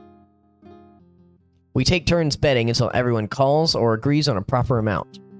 Then, as the dealer, I'll flip over another communal card and we'll bet again with the new knowledge of what that card is. Keep in mind that you can also bluff, meaning you can place big bets even with a bad hand to scare your competition into folding. You basically trick them into thinking you have a great hand when you don't. Alright, I think I got it. You guys can correct me if I do something wrong. Come on, let's start. His eagerness to jump in so quickly sort of surprises me. He was the more cautious, patient one of us when we were young, always treading carefully on new ground. Of course. I'm going ahead and modifying a few of the betting rules so that I can play and be the dealer at the same time. It's not really traditional for the dealer to play, but this is all for fun anyway. And with that, the first round starts. After the initial bets and antes, our first cards are dealt. Wow, that's already... Oh my goodness. My first hand is a 2 of hearts and a 7 of spades. Looks like it's already a bust for me. Seems fitting, given my recent luck. I look up from my cards and take note of my competition. Hunter seems pretty focused on his... Yeah, he does. But Rofi is already done thinking, it seems. Alright, I'm ready. Do I bet now? Go ahead. Hunter and I both watch Rofi push a considerable stack of chips into the center of our makeshift poker circle. Oh, wait, you sure? I'm sure. I figure it can't hurt to match his bet despite my bad hand, hoping that no one calls my bluff. Call. Alright, I'm actually out on this round. Hunter discards his hand, clearly not pleased with his luck so far.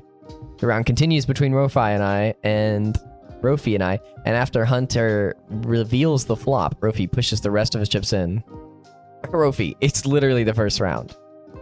Well, like he said, it's all for fun, right? And who's to say I don't have an amazing hand? To avoid immediately eliminating one of us, I decide to fold, letting Rofi take the pot. The next round follows a similar pattern, with Rofi making an enormous bet and the rest of us eventually folding. He gives us a mischievous smile as he takes the pot again. Alright, Kino, we can't let him do that again. Rofi bluffing or pretending to bluff? No, what, right? Something. And we don't. Another round begins, and this time both Hunter and I match Rofi's initial bet. After the community cards are revealed, Hunter speaks up. Alright, I have a triple. Nines. Kino? I have a full house. 3 queens, 2 nines. We both look at Rofi. The smile on his face reveals it all. He lays his cards out for us to see. 10 and Jack of Spades, which slot in perfectly with the community 9, Queen, and King of Spades. Straight flush, anyone? Hunter lets out an incredulous huff at Rofi's luck. Okay, that's ridiculous. For the second hand in the game, the second best hand in the game, on your 3rd ever round of poker? I guess I just have some serious beginner's luck. With a teasing roof, he takes the pot for the 3rd time, leaving Hunter and I with barely any money to play. After that, the game ends fairly quickly, our bankroll's unable to keep up with Rofi's. With all the chips in front of him, Rofi springs up off the floor. Well, it looks like I have a backup career in case I ever quit my new job. Hunter, still reeling from being thoroughly trounced by a new poker player, gets up too. Okay, well, usually people don't get that lucky. Poker is a complex game, and there are a lot of things that... Rofi rolls his eyes and bats at Hunter playfully. Right. I can't hear you over the sound of all the cash I won. Before Hunter can come up with some witty comeback, another text in the group chat sets us all on our phones. Oh, looks like Theo is ready for us down in the basement. Ready to go, y'all? Ugh. Oh, my neck.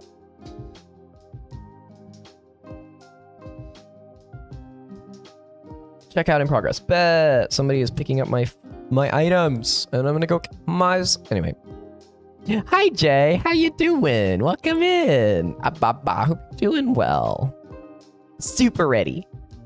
He swipes his phone off the floor and helps me up before bending down to collect all the playing cards and chips. Oh, I got it. Don't worry. Let's not keep them waiting down there.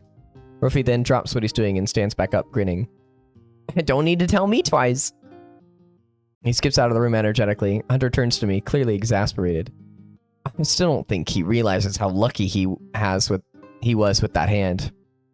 Well, he's a pretty reliable mathematician. I'm sure he probably calculated all of that. The calculation isn't even half of the game, though. You can calculate all you like and still lose every round. He doesn't seem to understand that. And I mean, a straight flush? I don't think I've ever had that hand in years of playing. I smile and shrug. He always had crazy good luck with games when we were kids. I honestly can't say I'm surprised he won. We'll just have to rematch him later. Hunter sighs and shakes his head, his easy smile returning. Anyway, let's hurry down. I'm sure they already started the festivities. Just watched my football team lose their first game of the season. GG. GG. Right behind ya. Ah. Oh, chat, I need my food. Chat, I need my food. I need my food. I need my ice cream. Blech. Okay, these chips are great, but they're too cheesy.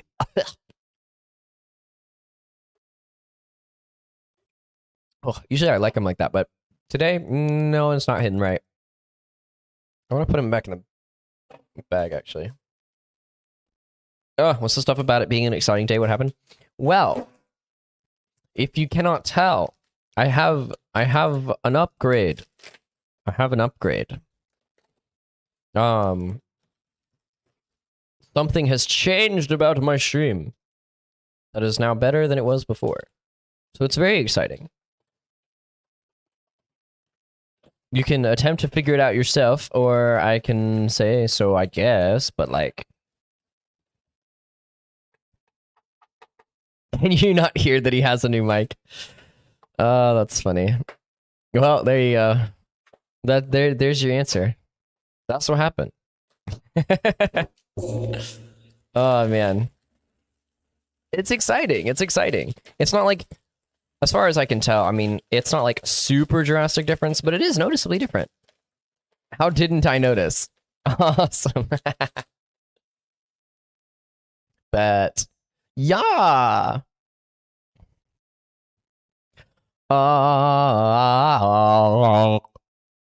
Sorry, I tried to eat it. It didn't work. Okay. Sure enough, by the time we reach the basement, everyone else has already gathered there. I'd only seen a fraction of it earlier, so now I take my time to fully examine the space. It's a little chilly, but spacious and comfortable. My eyes are immediately drawn to the pool table by the stairs, complete with a sufficiently fancy lamp. Oh my goodness, bro. Look at this freaking... What the freaking... Bro, he's got vinyls for his jukebox. That's wild as hell. What even is this? Is this a projector? Oh, it's a projector. Fascinating. It's like an old-timey projector. Oh, excuse me. Next, they focus on an old-fashioned jukebox, glimmering gently in one corner of the room. I like the little people symbols with ears and tails. That's funny. And finally, a stately-looking movie projector and screen. Soft lighting illuminates the dark wooden bar and its matching shelves, packed with fancy-looking bottles, glasses, mixing equipment, the works. Yeah, clearly this guy's got some stuff. Ah! What just happened? Who did that? Who did that? I can't see it. Who did that? Jay! Jay, how could you? Why did you do this?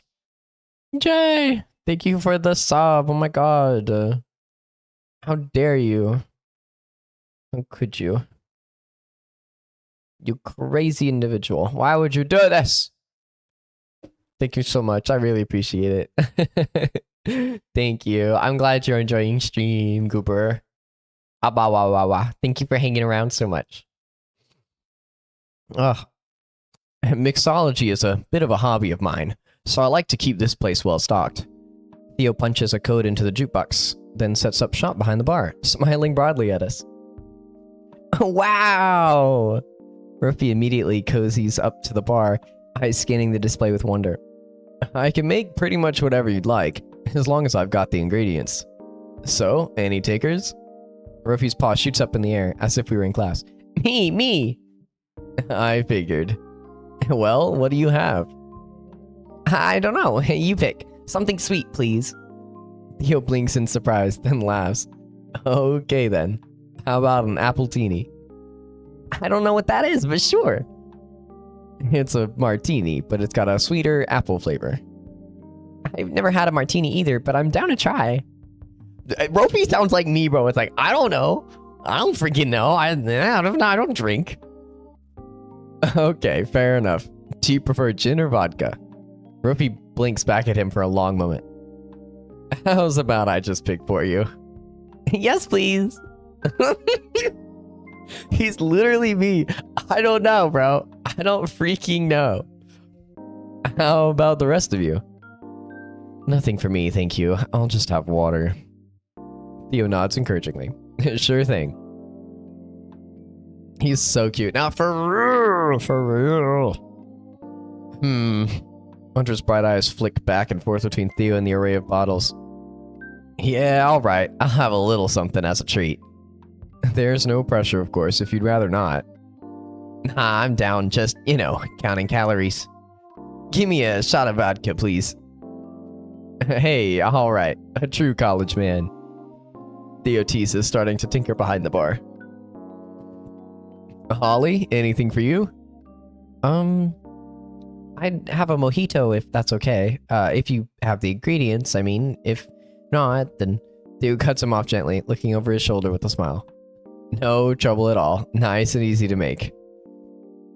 If I could hang out with absolutely anyone from PTK, it's definitely Rofi. That part. Back from a little lurk. Ah, how dare you? How dare you been gone so long? Oh, your dasher is nearby. I'll bet. They're like gonna give me stuff. Oh, they're like at the place. They're at the apartment place, I think.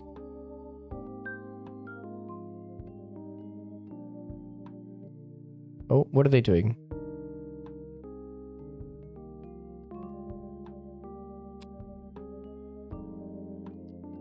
Oh, hold on. They're doing like a, they're doing a look-see around, see. They're literally in my apartment complex, like, route right now. Wait, hold on. Or at least we got music this time, so we got something to listen to while we sit here. I'd hang out with Artemis. Blah, blah, blah. I think I speak for everyone when I say we need an IRL Rofi. No, for real, for real. Exactly. Exactly, bro. Oh my god, I need me a Rofi. Faux show, faux show.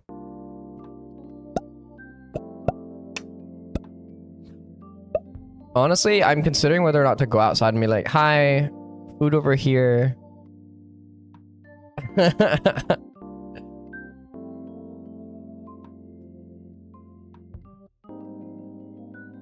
I'm trying to see. Are they like actually... Why is my phone not accepting my finger input?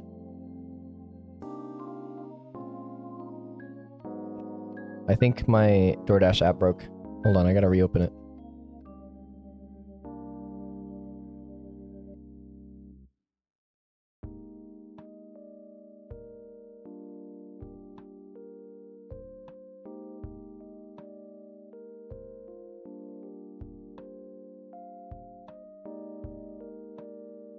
This one. Yeah, this one. How are they doing? Are they coming in? Are they getting here? I think they're getting here. They're attempting.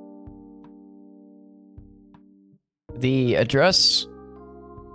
I hope they're using like an actual app to locate rather than freaking DoorDash, because freaking DoorDash ain't right. Okay, it seems like food is here. So give me a second to go grab me the foodies. And I'll be right back, chat. Okay? I'm gonna just pop up a little like...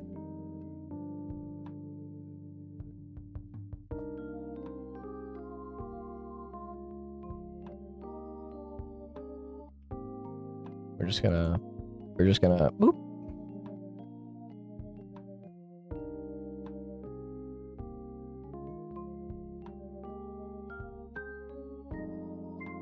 Bet. Beautiful. Bet. I'll be right back.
Okay. Hi.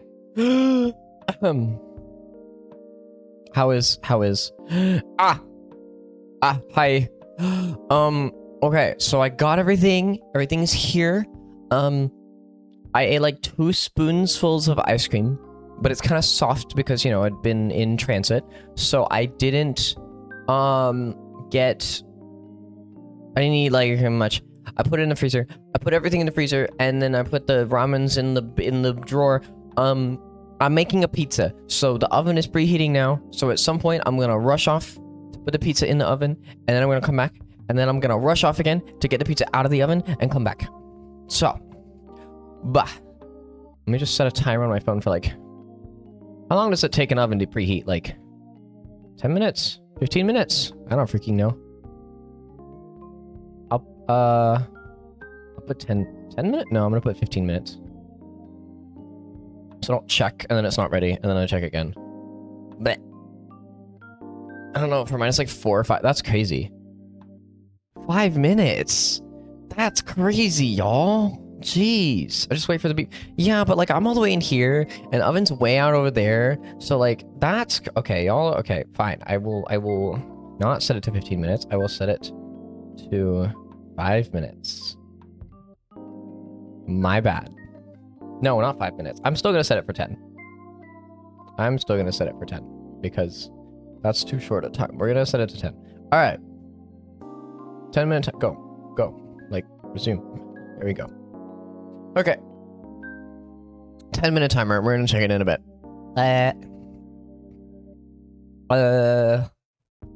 Decent oven 5 is crazy. I don't know what that is. All right, so I'm gonna. We're gonna. Beep. Be gone. Be gone. Text. Be gone. Anyway. I don't hate emos. What's that mean? Where'd that come from?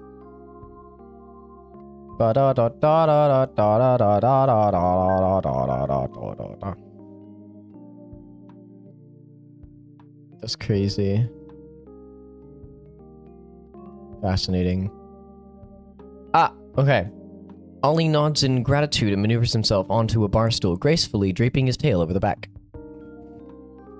Your mocking tone to me saying I'd hang out with Artemis. Oh, I was just saying, like, of course you would. Because you'd be the only one to choose somebody else over Rofi. Because we're all just like, Rofi. And then you're just like, but Artemis. And we're like, okay. Over what back? It's just the cushions, real. No, draping his tail over the back. So, like, the tail goes over the back of the stool. Because it's a tail. It's not like putting his arm over the back. He's putting his tail over the back.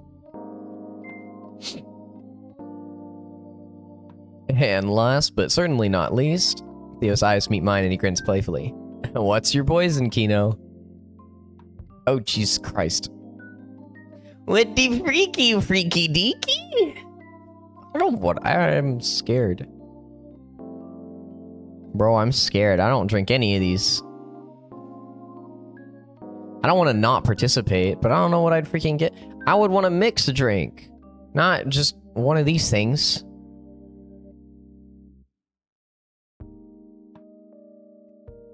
Up and over, I guess. Fair enough.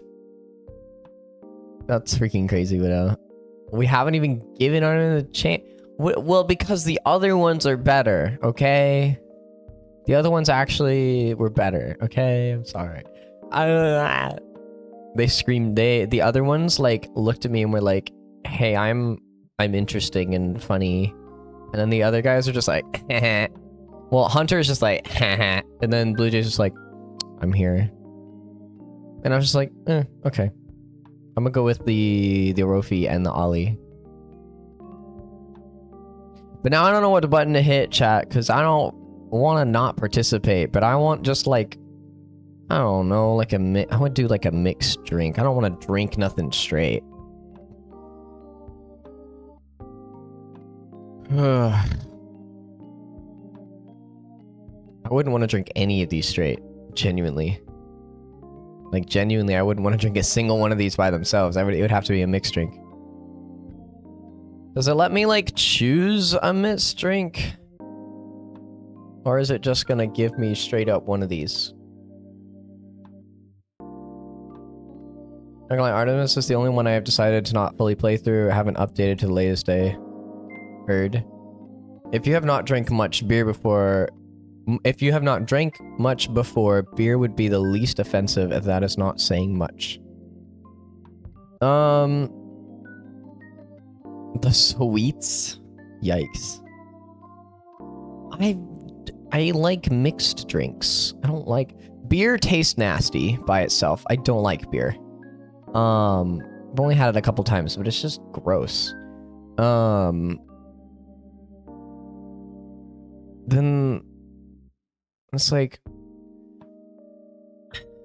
I said, I want some, like, I want a mix thing. I don't even drink, like when I'm at work and I go to get a soda, I don't go get me a Dr. Pepper. I get me, like, so I fill up, like, a quarter of the cup with Dr. Pepper, and then I do a little spurt of Mellow Yellow, and a little spurt of Sprite, and a little spurt of Coke, and then I give myself a little spurt of sweet tea, and then I spurt a little more Dr. Pepper on top of it.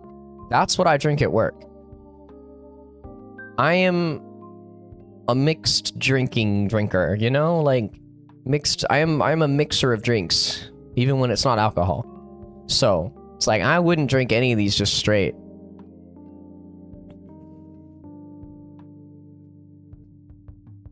Ah! I meant the sweetest. Yeah, I know what you meant. Like you meant, like, wine is by far the sweet one. The sweet one. I just read it as it is. I didn't make fun of the way you said it. I just read it. My bad. My bad for reading your message aloud. Maybe I'll just skip over them next time. My bad. My bad. Mocktails. That is more when you are used to straight vodka. Crazy. I don't freaking... I don't even know what the difference between some of these are. Like, I know they're all alcoholic. Like...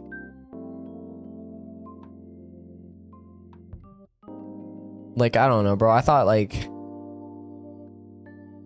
I don't know. I thought there was, like, some, like, category of alcohol that, like, tequila, gin, and, like, vodka were just kind of in together. Like, they weren't just... They're separate things. I thought they were all just kind of part of a similar, like, branch or something. I don't know. Because then there's beer, and then there's wine. Because beer, and then there's all the different types, and then there's wine, and all the different types, and then there's, like, the other ones, the, like, tequila, vodka, and gin and stuff. I'm questioning your lack of representation, and you say you aren't gay. What about gay vodka? Oh my goodness. I just found out Shift at Midnight. It's on Game Pass. Oh, nice. Nice. I don't have Game Pass. I'm not an Xbox user. Excuse me. Vodka is just an alcohol flavor. Gin has a bite. Rum is sweet, but still alcohol flavor. Tequila is when you want to forget the night. I see. Yeah, that's that joke. Okay. Oh, what drink do you want, my guy? I don't freaking want a drink. I don't know. I want to participate, but I don't want any of these options. It's got me annoyed.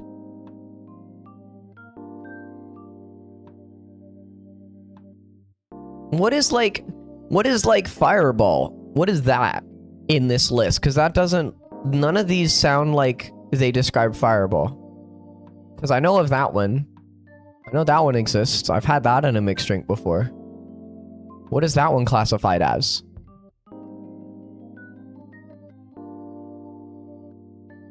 I'm trying to find this stupid boar. All four is a Furcon party. That's crazy. What is Fireball classified as? Because I don't... Is it one of these? Or is it something else entirely? Because, like... Poll and pick the results. That's crazy. No, but like, can somebody answer my question, please?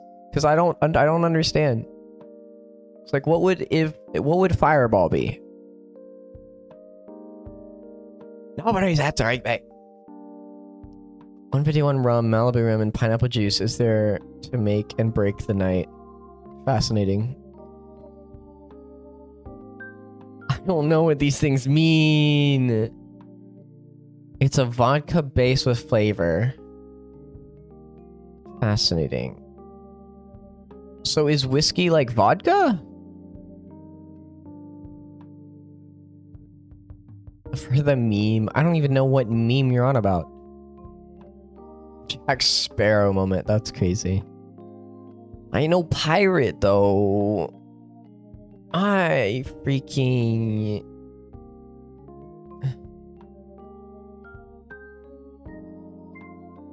I don't want any... Okay, we're gonna say nothing. I'm actually good, thank you. Look at thumb at Artemis. I'll have what he's having. Water it is then. That's the one thing we've got on tap. Artemis nods approvingly. Good choice. Does that actually affect things based on what I pick? You be careful now. Drink too much and I'll have to cut you off. Relax. We drink this stuff every day. I actually don't.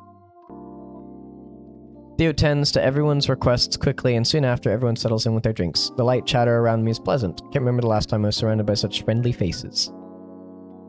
My phone is telling me it's time to check the oven, chat. Give me 5 minutes. Ugh. Oh! Sorry, I missed. Okay, let me try again.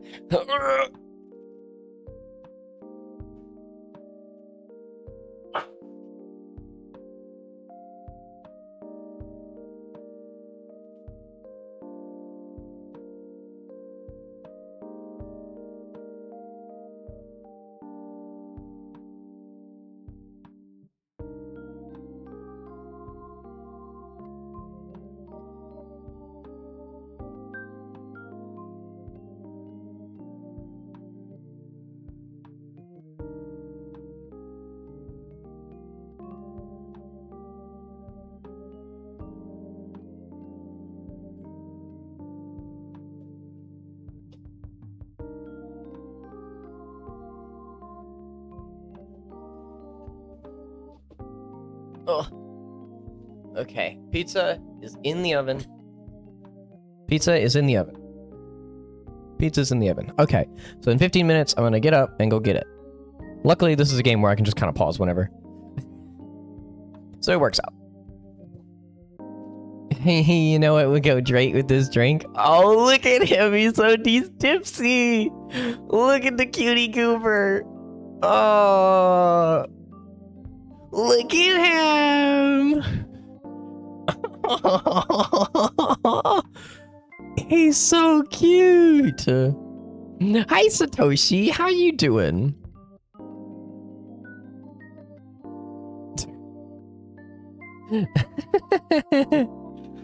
Oh, look at this little Cooper. He's so cute.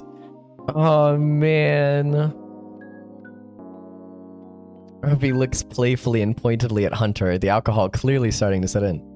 And some dumplings. Hunter, how about you go get them from upstairs? Huh? Why me? Because my legs are broken and I can't get up. Besides, Artie and I already worked so hard to make them. And Theo's the bartender, so he's busy. Hey, I spent long hours out in the cold shoveling the sidewalks. Don't I get any points for that? With a dramatic sigh, I get to my pause. Alright, Rofi, I'll go collect your leftovers for you. Oh, I mean, I was just giving Hunter a hard time, but it's fine. I won't want to. You're the best, Kino. I smile at him and head upstairs. Freaking drunk Rofi, tipsy Rofi, so cute. Oh my god. As I enter the kitchen and grab the foil pan of dumplings, I hear the clinking of glasses from the basement. I slip one into my mouth, enjoying the savory taste, the juicy pop of flavor, and the sweet sound of muffled laughter. How long has it been since I felt like this? Like I belonged in a space Like I could stand here forever in easy bliss. It almost feels too easy, too good to be true. Just as I did yesterday morning, I walk over to the window and place a paw on the frozen glass. It chills me to the bone. For a fleeting moment, I remember a snowbound forest and the embrace of an icy lake. If this is all a winter dream, here's where I would wake up. At this moment, when joy is so near, here's where the other shoe would drop. I'm going to wake up right now. But I don't. The feelings of warmth and comfort remain. The sound of laughter flows on. Your friends are waiting for you, Kino. Go to them. I grab the dumpling pan and hurry downstairs. Ah. Now, I know why y'all are called gay. This game is so happy for no reason. I so wish I could play this for the first time again. Real. Oh, man. There's several games I wish I could replay for the first time. Oh my god. Oh my god, what I would do to be able to replay all my favorite games for the first time. Oh my god. Inscription, What Remains of Edith Finch. What else we got? What else we got? Bloody Simulator 1984. What else? I need to look at my list, bro. I'm tweaking, honestly. Like, you're making me... Oh my god. Horizon, honestly. Rain World... Question mark. Rain World... Question mark. Rain World... Question mark. Like, I really love the game, and it would be really good to experience it for the first time, but I would need to have a friend there to help me through my first time so I could experience it properly. But Sheepy Short Adventure, that one as well. Stanley Parable, Stray. Oh my god. Some real good ones. Doki Doki. For Your Eyes. Beginner's Guide. Oh, Beginner's Guide. Oh, Beginner's Guide for sure. Oh my god. Man. What else we got? Celeste was good.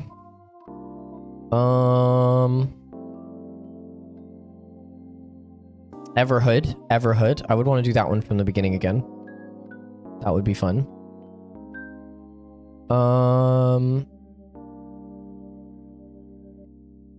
Let me think. What else? Looking through my list. Lily's Well. That's a good one. Melatonin, not because there was like a good story, but just because it's really fun. It was just a really satisfying game. But it's like, it's not one that I just like replay. It's just like, it's one that you get good and then you complete it and you're done. And so I was like, that is one I wish I could replay too.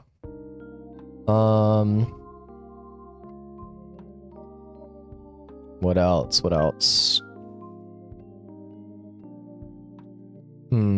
That might be about it for what I can think of right now. Soul Axiom Rebooted would be kind of fun to do from beginning again. Not at the top of my list, but it would be really cool. Superliminal was a good one. Yeah, I think that would be my list. That would be my list of replay games. Games I wish I could replay from the scratch. That would be banger. Oh my goodness. I'd play Lego Battles for the first time again. Arcane Odyssey. Dragon Veil. Pokemon Black. Legends of Pirates Online and Pirate 101. I haven't played a single one of those games. I don't even know what half of them are. Okay. I haven't played a single one of those. For me, it would be Lethal Company, because it was so much funnier and sillier in the early days, not knowing a whole lot. That's real.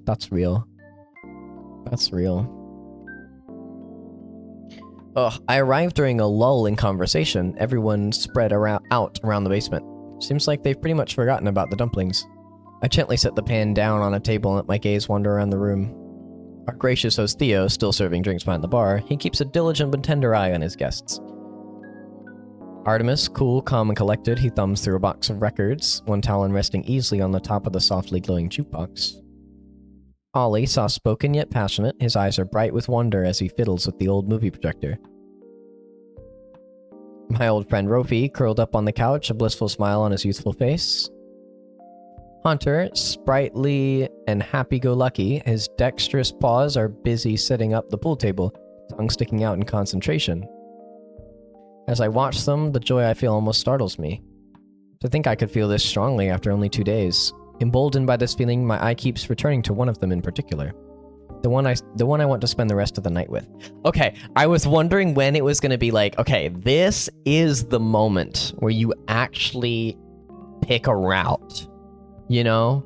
This is the moment where you actually pick a route. So this is definitely where I'm saving. This is definitely where I'm saving. Okay. Okay. So this is where... Because I could feel it coming, and then I was like, oh, and they're all separated? Yep, this is going to be the moment. And then he started listing them off. I was like, yep, it's going to be the moment. And it's like, and then the one. And I'm like, yes! This is it, bro. This is it! Man... Okay, but we gotta go with Rofi for the first time. We gotta go with Rofi, bro. We gotta go with Rofi, chat. Spotting that familiar orange dog, I make my way to the couch against the wall of the basement. Oh my god. He's clearly tipsy, maybe a bit more, but he seems to be enjoying himself, glass in paw, as he sways with the music coming from the jukebox.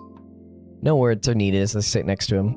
Almost instantly, he sways in my direction, carefully resting his head on my shoulder. Hey, Kino. Hey, Rofi. How are we feeling? Good. He giggles a little. Warm. He nuzzles his head against my shoulder a little. My heart skips a beat and I glance around the room, but no one seems to notice.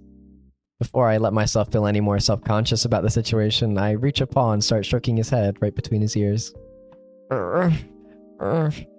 Rofi doesn't say much else, but I continue to earn happy dog noises as I rub his head. Ah, little guy! We sit there together for a while, watching Theo and Ollie chat at the bar, listening as Artemis tinkers with the jukebox. I feel Hunter's eyes on us for a moment, but as I meet them, they're full of nothing but warmth. He gives me a thumbs up and a wink before returning to his billiards game. Everything about this moment feels just right. I'm where I belong, with everyone. With Rofi. I'm not sure how much time passes as we sit together. For once, I don't feel the need to keep track. At some point, Rofi sits down his mostly empty glass on the table next to us. When he settles back onto the couch, he leans against me fully, head on my chest, back against my belly. Oh, he pulls my arms around him, but shoots his puppy dog eyes at me before I say anything. Keep me warm, Kino, please. Oh, the little guy. I don't put up much of a fight. We watch Ollie make his way back to the bar for another drink, giggling at something Theo says. Theo's been at it for a while now. I wonder when he's calling it a night. Hopefully never. I don't think anyone could get me to move from this spot. Right on cue, we hear Theo call out to us. Last call, folks. I'm afraid your bartender is exhausted. There it is. Do you want anything else, Rofi? The dog shakes his head slowly before letting out a yawn.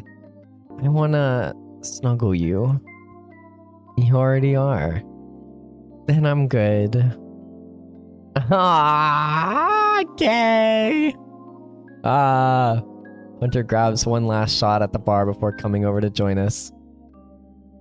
It looks like you got yourself in a real mess, Kino.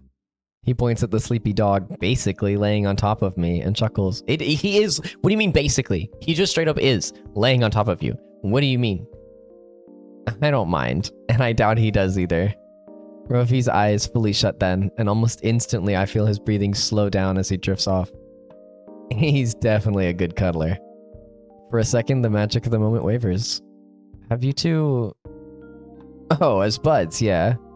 Hunter looks up thoughtfully. But to answer the inevitable follow-up question, we were never really more than that. I let out a breath that I was holding. He would kill me for telling you this, but he talked about you a lot when we first met. And after, too. I don't think he ever stopped talking about you, honestly. And judging by your reaction, he must have been on your mind a lot, too, these past years. I nod slowly. Hunter gives me a smile. It seems like this storm came at just the right time, then. He gets up and stretches. By the way, the real mess starts now. He gestures at the sleeping dog on top of me. Good luck getting him off of you and to bed. With another chuckle, he heads off to pack up the billiards table. He was right, I didn't have the heart to wake Rofi up just yet, but Theo really seemed to be winding down. I let Rofi have a few more minutes of rest before gently shaking him awake. Uh-huh? What's happening? Theo is cleaning up for the night, and I think Artemis is getting ready for bed. Rofi sits up. Oh, right. I forgot Artie is sleeping down here. Let's go upstairs? Sounds good to me. I help Rofi up, and he leans on me a bit, groaning. My head already hurts. Drink more water. Artemis calls from the other side of the basement. Rofi whines. I will. Later. Enjoy your headache then. After checking in with Theo and wishing everyone good night, Rofi and I are the first to leave the bar. Want me to walk you upstairs? No, I'm okay. He lets out a big yawn. But can I just sleep in your room tonight? My room is so far away. I'm about to pass out. I fall victim to his eyes and don't have it in me to turn him down. He's so cute. Oh, man. As long as you're happy with an air mattress. As long as you're there. We get this.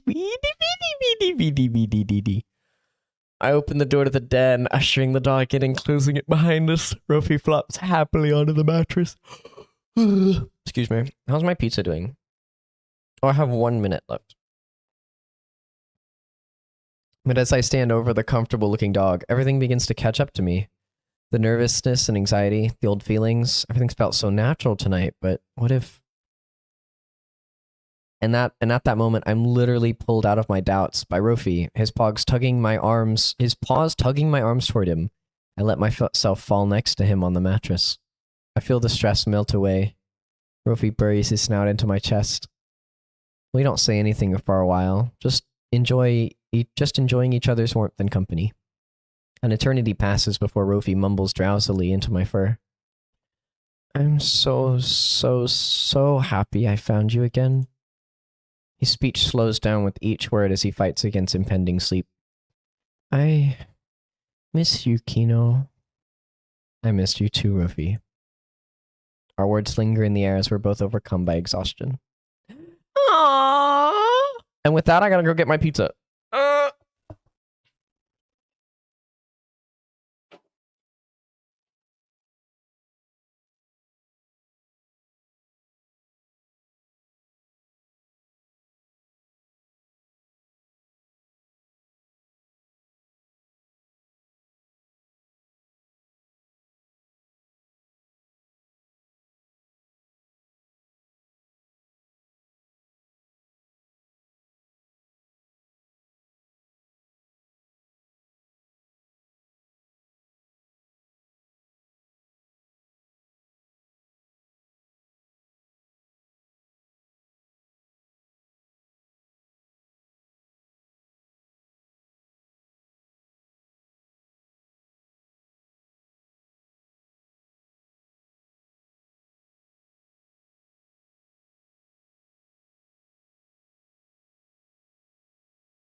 Alright, okay.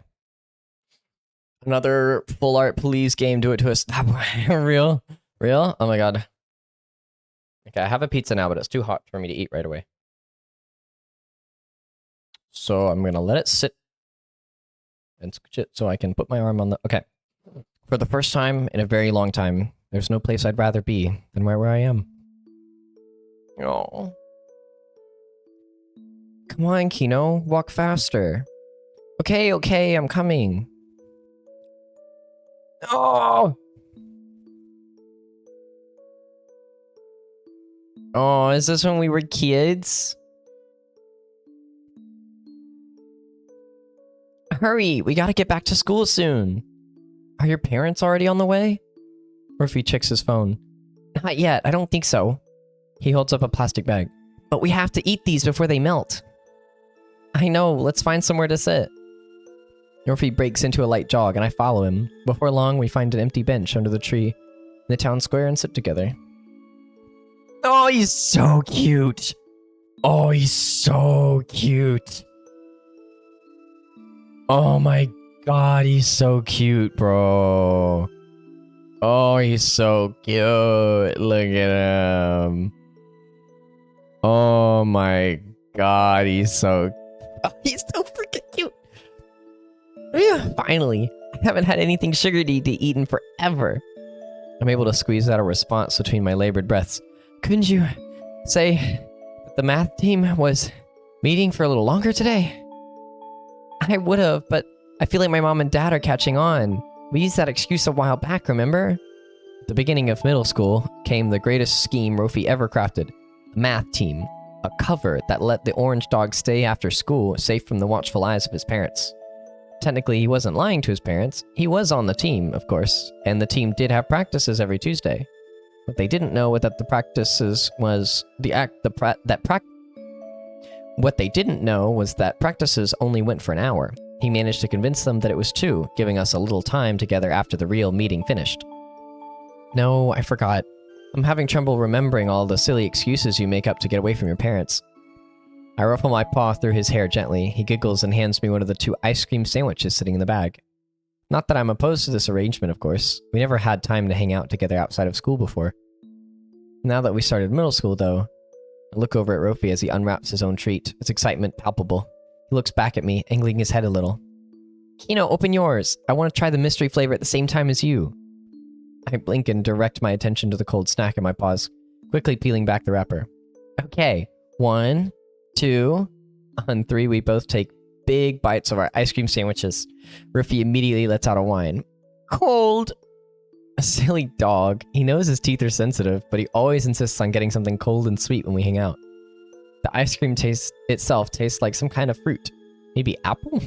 That's his favorite, so I'm sure he'll enjoy it once his teeth adjust. Rofi chews thoughtfully, then swallows. Cotton candy? Kino, that's your favorite. Wait, cotton candy?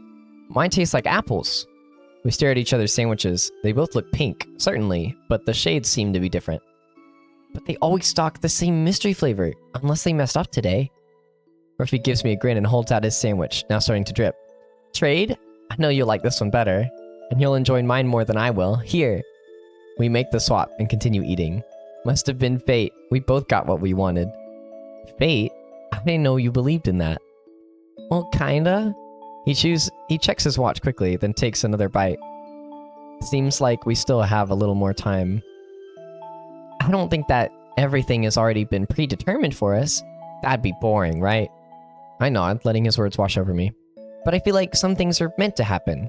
Like, you might be fated to meet someone with certain traits that will influence who you become, but the exact person isn't preset. There are lots of people with similar qualities, after all. I'm sure they'd influence you similarly. I suddenly feel compelled to reply. But there's no one out there like you. Dog goes red, then buries his snout against my shoulder. Kino, you're just saying that. No, I really mean it. I'm sure of it.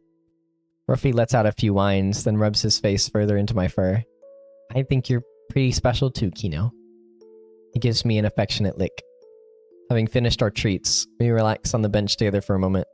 He snuggles closer to me, eyes cast upward at the blue firmament above. The sky is full of clouds, floating by innocuously. The tree branches above us sway in the light breeze. Everything about this moment is perfect, and we'll do it all over again tomorrow, and the day after, and the day after that, forever. And I wouldn't have it any other way. I look over at the orange dog, but his eyes are closed. He must have dozed off while I was daydreaming. Wait, his parents. I start gently shaking Rofi to wake him up. Rofi, hey, your parents are probably close to campus. We have to go. The dog doesn't respond, seemingly asleep. Above us, the sky begins to dim. Rofi? I shake him a bit more forcefully. The once innocent-looking clouds darken. Hey, we really need to go back.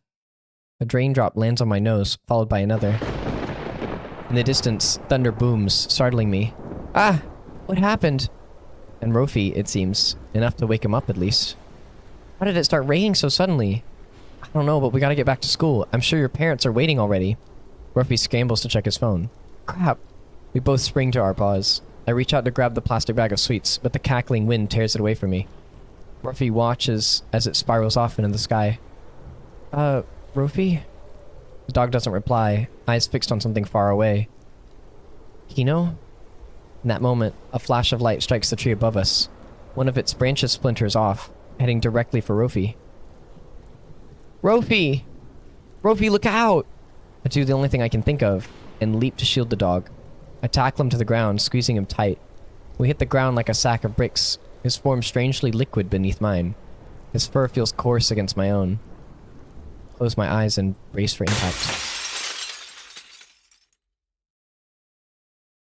The sound of shattering glass wrenches me awake. A blastic Arctic wind forces my eyes open. For a frantic moment, I'm not sure whether I'm awake or asleep. Then I feel Rofi stir beside me. You know? Yeah, Rofi, I'm here. I shiver. The familiar sight of Theo's den comes into focus as my eyes adjust.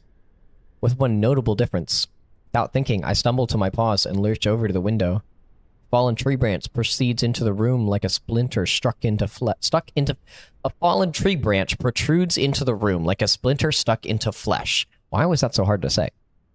A distinctly foreign body letting in the elements. I stare at it numbly, recalling one old tree and two young friends. Oh, the window. Rofi's voice pierces my reverie, and I start at his firm paw pulls me back from the window pane. Wow, I'm failing at English right now. He turns me to face him, shivering and full of concern. Kino, we should get Theo. Theo.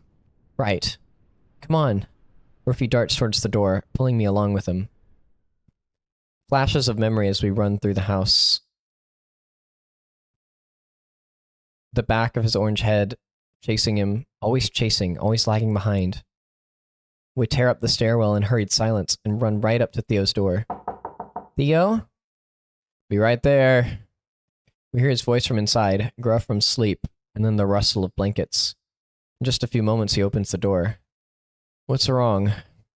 One of the windows in the den, a branch fell on it and broke. Theo's sleepy eyes jolt open, a violent electricity coursing through his frame. How bad is it? He asks us, already halfway down the hallway. Rofi and I struggle to keep up as he speeds down the stairs. We didn't get a good look at it, but the panes are pretty much shattered and all the heat's leaking out. Wordlessly, Theo thunders towards the den and throws open the door. Now that the master of the house is here, the howling wind seems louder than before. Theo immediately does what neither of us thought to do and turns on the light. Oh, goodness. The damage was worse than we thought. Snow and broken glass litter the floor, along with... Is this... blood? Oh, Kino! Rofi points at my paws, eyes wide in shock, and my gaze follows his. I lift to one footpaw to reveal a red, sticky mess on the hardwood floor below. Kino, you're bleeding! You must have stepped on some of the glass! I stare numbly at my own bloody paw print. I hadn't even noticed. Here, sit down. No. Theo says sharply, eyes flicking between me and the window. Go to the living room. But... Their voices seem to echo from far away, bouncing around a hollow in my skull. It's freezing in here already, and I have to clean it all up before someone else steps on something. Go sit in the living room and I'll bring my first aid kit. Rofi freezes for a moment longer, then nods and starts to lead me out the door. Come on, Kino. We'll get you situated in the living room and I'll have a look at that footpaw. Something seems to have shifted in Rofi's tone. Some interior switch flipped. Right here, Kino, okay? I let him lower me into a chair. I can still hear the wind. Or maybe it's just the roaring in my ears. Rofi kneels and looks up at me expectantly. Did he say something? What? I said, can you lift your football for me? Oh. He takes it and gently rotates it, expecting the paw pad. Yup, looks like you've got some glass shards stuck in there. Well, lucky for you, I'm here, huh?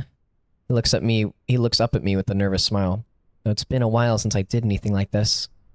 We deal with a lot of crazy cases in the emergency room, but constantly being dialed up to 11 kind of puts you out of practice with less accurate situations. He pauses and backpedals. Well, not to say this isn't a problem, we should still deal with it. But it's not that bad, I think. It doesn't look that bad. Dog seems flustered, as if he's treating someone for the first time. Just as I open my mouth to answer, Theo enters, looking tense and wild-eyed, arms full of books from the den. Oh, Theo, do you have the... No, he says brusquely. Sorry, I'll get it now. His frantic gaze darts around the room, then lands on me and softens somewhat. Sorry, he says it again. With a whoomp. Theo dumps the pile of books into an empty chair and runs up the stairs. He really cares about those books. Oh, of course. The books in the dens, the plants, all at the mercy of winter. We should help him. My voice sounds strange and empty, coming from a million miles away. We should help him get the stuff out of the den. I rise from my chair, only for Rofi to firmly grip my shoulders and push me back down. The dog's tone becomes firmer than I've ever heard. No, you're staying right here. But, have you had cuts like this before? This question comes out almost robotically. Huh? Have you hurt your paw like this in the past? Stepping on glass, splinters, things like that? No, I don't remember anything like this happening before. He nods, slipping into work mode as he starts to inspect my injury further. I go completely silent, suddenly worried about interrupting his train of thought. I only ask because I don't know if you have trouble clotting. You're still bleeding a bit, and it's been a while since the initial injury. I'm not sure how to respond, just nodding and pretending to understand. Do you know if you have clotting factor deficiencies? What?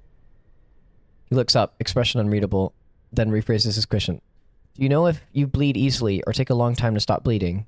I don't think so. Okay, then we should be okay. I'm also concerned about potential infection. Are you immunocompromised at all? I don't think I am. He nods again, muttering quietly to himself, but before he continues, he looks up at me. He makes proper eye contact for the first time since the incident. He pauses, then I see a shift in his eyes. I'm sorry, Kino. I'm stressing you out more, aren't I? A familiar, soft look returns to his face. I'm just so used to doing medicine a certain way. We don't get a lot of time with patients, so I have to be fast and efficient. But I guess we're in no rush right now. Are you doing okay? I guess. I feel bad. But then with such a lovely space... Or if he looks at me confused. Why do you feel bad? It's not like you caused this. I let my words go and sink back into the chair. I guess you're right. Theo's paw steps interrupt us, and he appears at the bottom of the stairs with the bright red first aid kit. Thank you, Theo. The fox stands tense behind as Rofi quickly unpacks the kit. His eyes keep moving to the pile of books, to the chair. Do you need anything else? No, I think I have everything right here in the kit. It's okay, Theo. He meets my gaze. You can go deal with the den. I'll be fine. All right. The fox sighs once, a low, deep release of breath. Thank you. He gives me a grateful look and starts off, turning back in the doorway. Just shout if you need me. All right, let's get you patched up here. Murphy begins by soaking a small pair of tweezers in alcohol, kneeling down, then dabbing my paw with the solution. I hiss, suddenly and sharply aware of the tears in my flesh. Yeah, sorry, this is gonna sting. But we gotta make sure you don't get some nasty infection from the cuts. It'll be over soon, okay? I'm surprised you didn't notice when you stepped on it. You're bleeding quite a bit. The adrenaline from the situation probably helped, though. I mumble a few words in response, quickly trailing off as Rofi grabs the tweezers. I'm gonna start taking the shards out now, alright? Okay. Don't worry, I'll be gentle. I hiss again and twitch as the cold tweezers touch my skin. Hold still, okay? I know it's hard, but the more you move around, the more it'll hurt. Sorry. I do my best to stay motionless as Rofi plucks the first glass splinter out of my paw. There we go. First one done. Another splinter slides out. Just one more, okay? You're doing great. And that's it. That's all of them. Rofi grabs a few disinfectant swabs and holds my football gently. Just a bit more Kino, almost done. Presses a swab against my wound, and a jolt of pain shoots up my leg. Oh, fudge.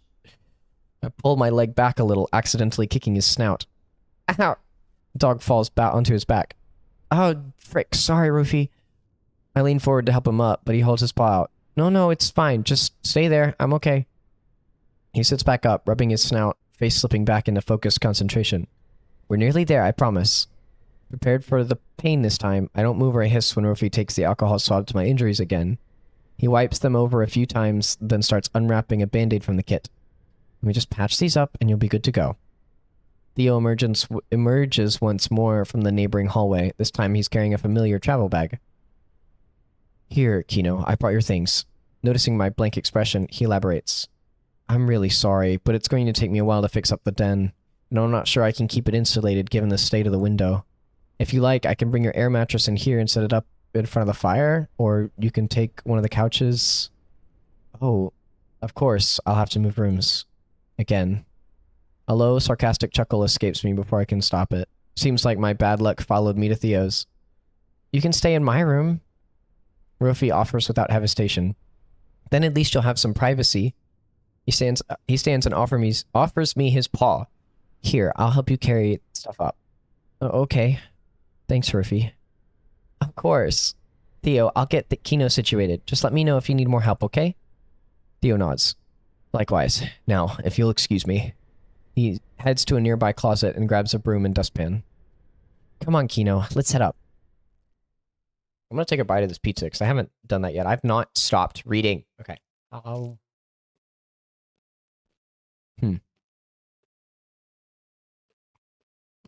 It's not bad. It's not bad. Yeah. I like it. Oh. Okay. I think it's cheese sauce. Huh. It's some kind of like, it's like a chicken, garlic, something pizza. But it's like the sauce isn't tomato. I think it's cheese. Oh.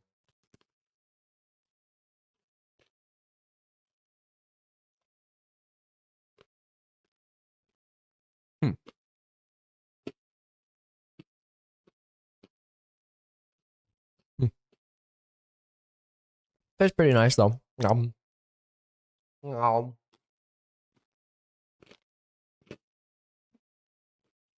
Mm.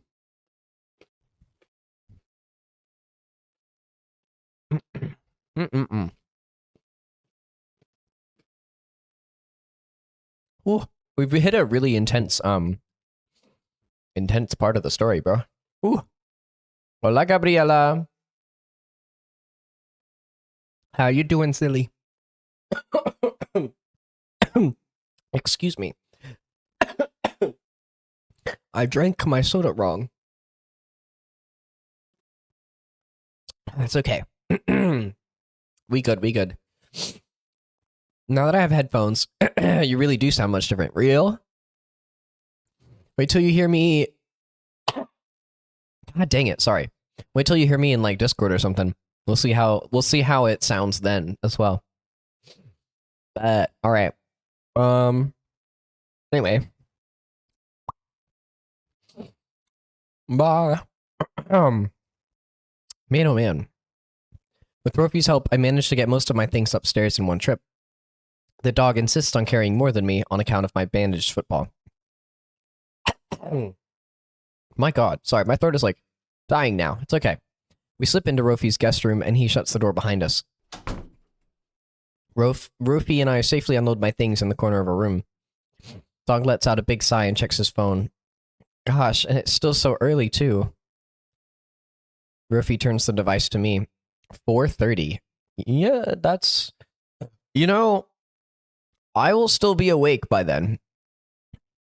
Not even Artemis is awake yet. Guess we finally got a head start on him, huh? Rofy chuckles, settling down on the edge of his bed. I nod in response, still planted firmly in the center of the room. Hey, Kino, are you sure you're all right? He leans forward, inspecting me with a worried gaze. I nod again. Neither of us believe me. After a few moments of silence, Rofi pats the bed beside him. Come sit down, please. Hi, Mars. You've been streaming quite a lot, huh? Yeah. Yeah, I've been thoroughly enjoying streaming. It's been making me happy. Ah. Baba. Hi. That's good. Yeah, it is. How are you doing? We need to hang out soon. Glad you're having a good time. Yeah. We need to hang out soon. We need to do something. There's like, surely there's like games we can play together that I can't think of right now, but like we totally can. Just pulled myself out of bed. Heard. You got plans today? You gonna do anything fun? What you got going for you? Um, oh, okay. Not fun. I'm doing homework. Oh, okay. Well, good luck with the homework. You schoolgoers got a lot to deal with. I'm so sorry. You got this though. Have fun, or well, good luck. You got it. You got it. You got it. Thank you for the look. Good to see ya. I think about it. I might just play and do homework at night. We shall see. Heard. Hydrate. Oh my god. I will drinketh the Fanta. The Fanta has been drunk. More Fanta has been drunk. I'm orbiting the planet! Thank you, Jay. Have fun orbiting the planet. I hobble over to the bed. My paw only now beginning to throb. Oh, fractured. Enjoy orbiting the planet. My paw only now beginning to throb. Roofy clearly notices, but I make it to the bed before he can get up to help. Oh gosh, Kino, let me help you next time. Your paw must be hurting a lot. No, it's fine. It's still a little numb. The dog frowns and turns full body to face me. What's going on? You know you can tell me anything. I'm not sure how to begin to explain. I'm not sure I can even understand what's wrong. I feel bad. Bad, like, physically? Is it your foot paw? Did I do an okay job? Roofy immediately scoots off the bed and tries to get another look at my foot paw. No, it's not that. My voice comes out louder than I intended, but it still sounds far, far away. I don't care about that. I mean, it doesn't really bother me. I'm tripping over my words now. I just... Forget it, it's fine. I'm fine. Kino, you don't look fine. You look pale. Without warning, he places his paw on my forehead. I flinch and scoot away from him. I said I'm fine. He shrinks away as well, hurt plain in his eyes. Kino, I'm just trying to help you. I can't help you. I can't help if you won't tell me what's wrong. You don't have to help. It's fine. My voice comes out strangled and fearful. Clearly not fine. I just need a moment. Okay. We sit in silence, save for the frenzied pounding of my heart. Look, I had a dream. I had a dream about us when we were kids. Just the two of us sitting under that big tree. Rofi's ears twitch and he tilts his head, hurt replaced by curiosity and confusion. It felt just like a memory, but something about it was wrong. And at the end, just before I woke up, my breath catches and I draw my tail around myself for comfort. A branch fell. I swallow, struggling to force out the words. There was a flash of lightning and a big branch fell and it almost hit you, Rofi. It almost fell right on top of you.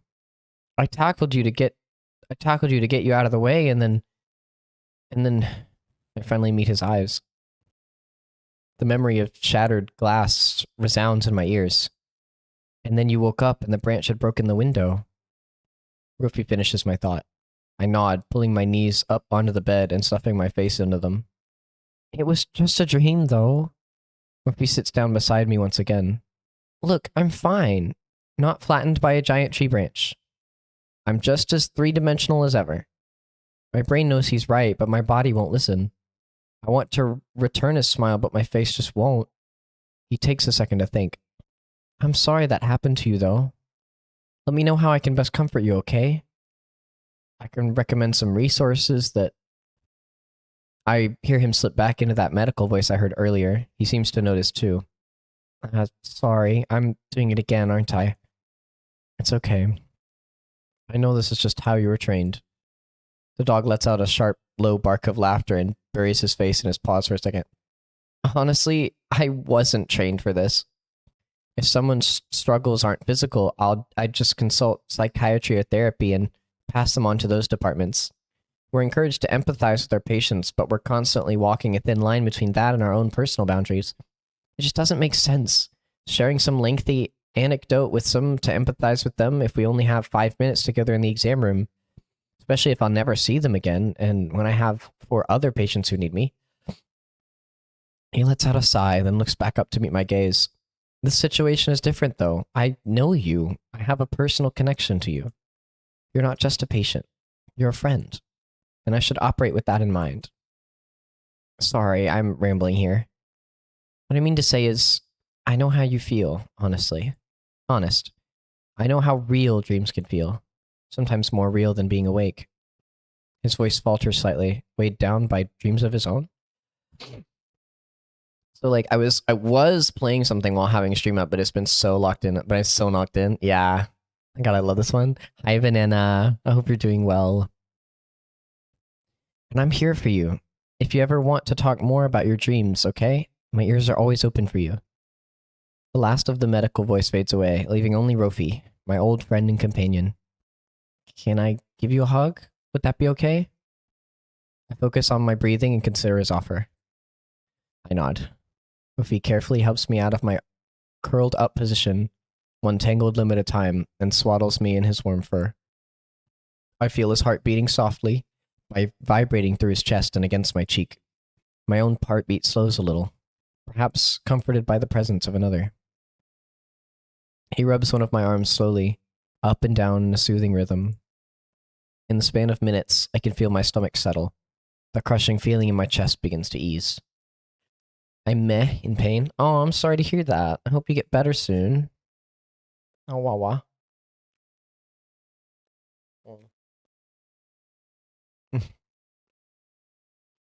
Man, this game is hard to eat while doing because the whole gameplay is just reading aloud. My pizza is not hot anymore. It is vaguely warm. Like, not warm. It's vaguely warm. This is a joke, not medical advice. Real. As I sit there, protected by Rofi's embrace, I feel the fatigue from my poor sleep start to seep into my body. Above me, he lets out a soft yawn. Seems he's in the same boat. I don't have the energy for any more words. I close my eyes, leaning deeper into his fur, deep into a fitful sleep. I feel myself slip in and out of consciousness a few times, but one thing remains constant all the while. Rofi. I think if I asked him to, he would hold me like this forever. His presence keeps the dreams at bay. I finally awake to him stirring above me. Morning, Kino. How are you feeling? I'm okay. Better than earlier. That's good to hear. Ow! Banana, I'm sorry to hear that. Yikes. Oof.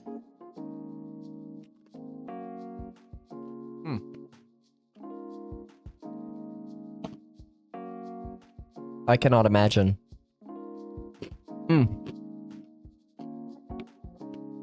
Nope.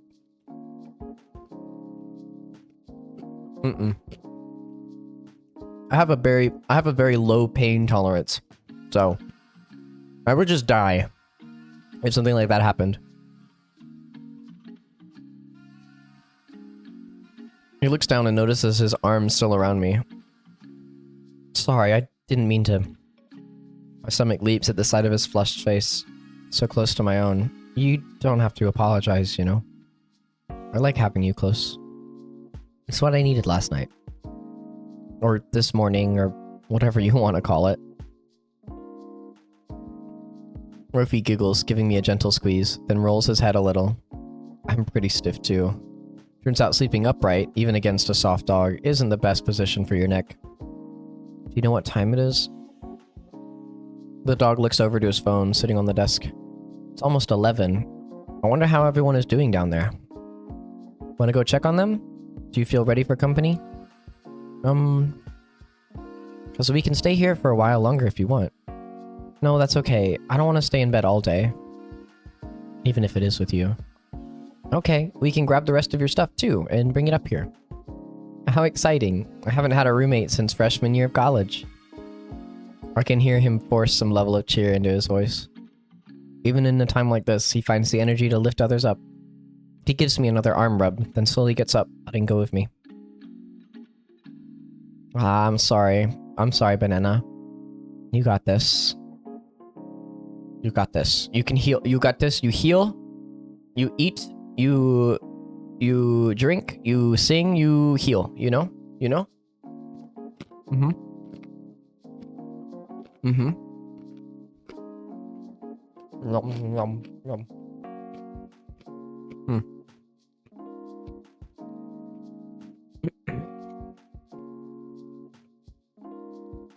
I miss his touch immediately. Ma'am, I want his touch. Do you want to head down first? I think I might wash my face. You know, clear my head and everything. That makes sense. Last night must have been stressful for him too. I should give him a moment to himself. I've had worse breaks. Oh! My life would end. Bro, I have such a low pain tolerance. So, anything hurts immensely.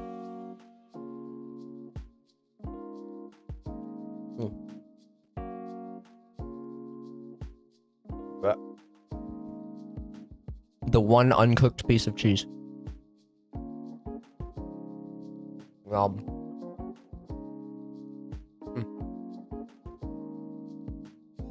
Nom nom nom. Okay.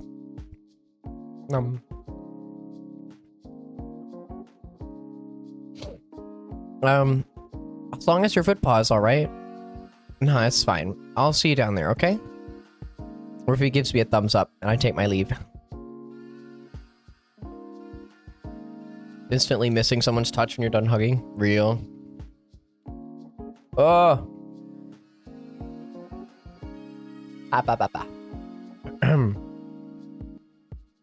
After only a few more steps down the hallway, my foot paw proves not to be fine after all. I walk gingerly, the intermittent creaking on the floorboards reminding me how slow I'm going. As I crest the top of the stairs, I hear a familiar voice. Yo, need a paw? Oh, hi, Hunter. No, I think I'm probably okay. Leaning heavily on the railing, I start to struggle down the steps. In seconds, the agile raccoon hops up to my level and slings one of my arms around his shoulder. Gonna go ahead and override you there. Follow my lead, okay? I start to object, but think better of it. It really is much easier with just a little help. Together, we traverse the stairs much quicker, and soon we're on the couch, surrounded by plants and books from the den. He gives me a moment to catch my breath. How are you two doing? Okay, I think. We managed to get a few more hours of sleep upstairs. Good. Looks like the paw's bothering you quite a bit, huh? Yeah, I think the chaos of the moment numbed the pain, but that's wearing off now. Hunter nods. Yup, adrenaline is a hell of a drug. So, oh, Rofi has a roommate now, huh? He nudges me playfully. At that moment, we hear the dog's voice from the top of the stairs. Are you two talking about me again? Rofi hops down the stairs two at a time, the exhaustion of the previous night clearly forgotten. Hunter waves to the dog. Yo, how are you holding up? Rofi gives him a thumbs up. Good. Glad that I'll have company in my room now. He nudges me happily. Yeah, Kino. He'll have someone to crush at video games all the time now. I'm not complaining. I'd take being beaten at video games and Rofi's presence over a freezing cold bedroom any day. Bum.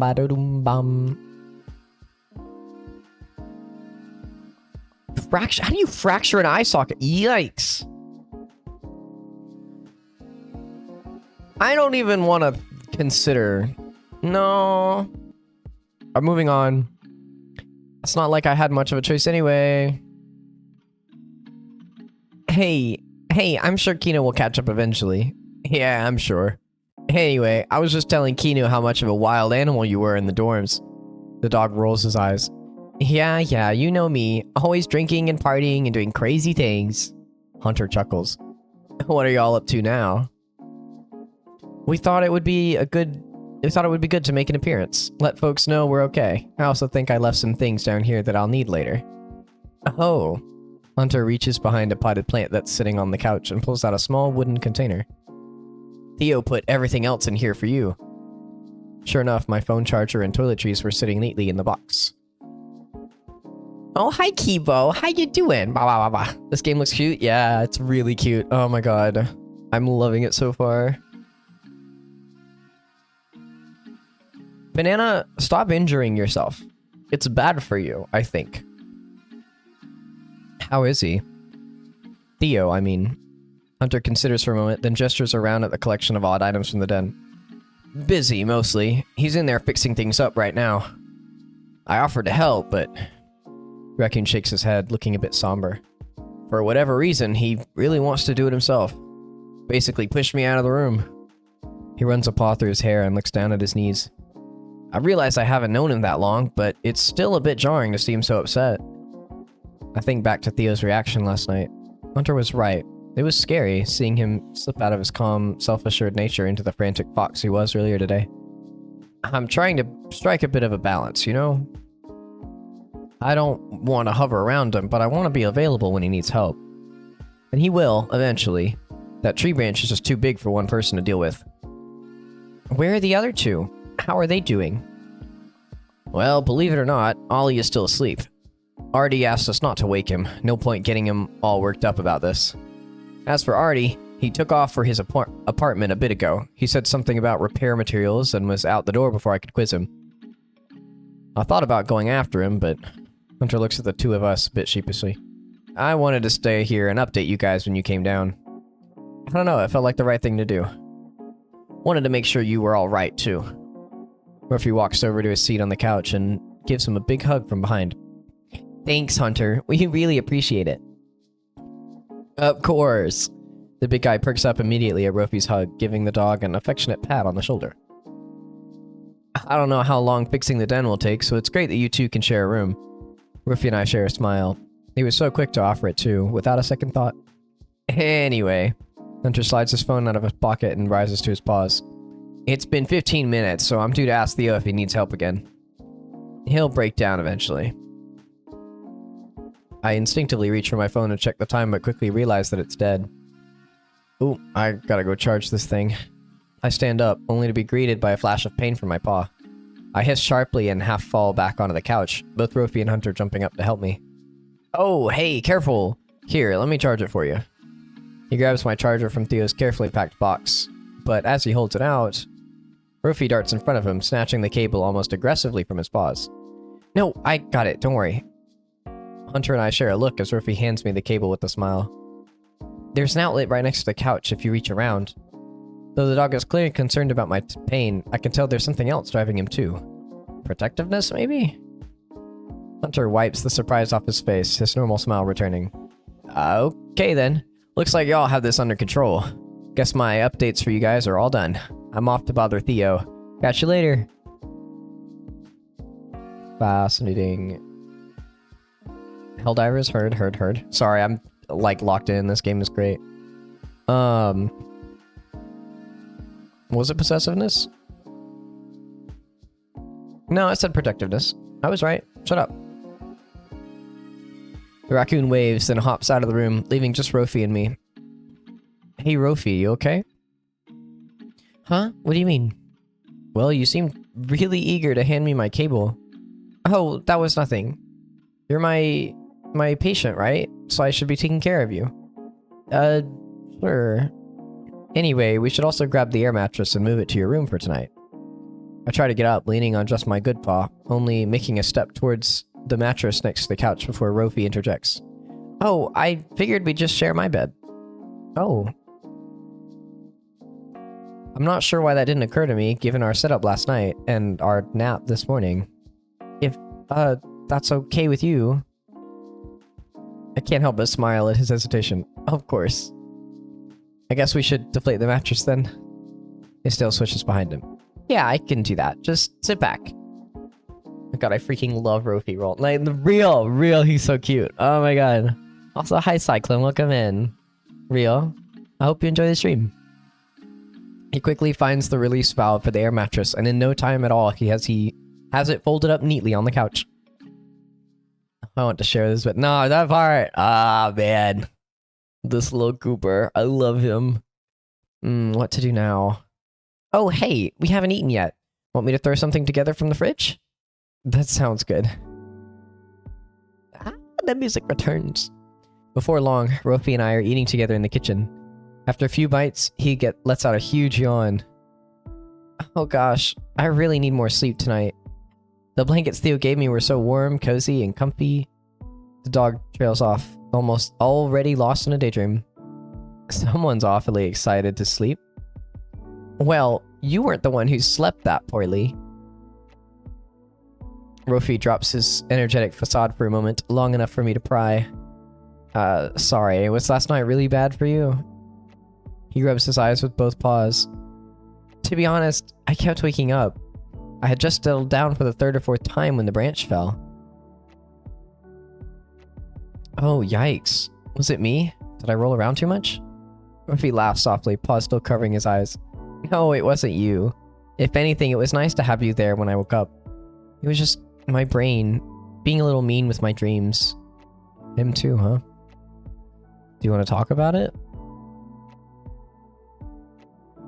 It's alright. I've just had this recurring dream that I can't shake off is all.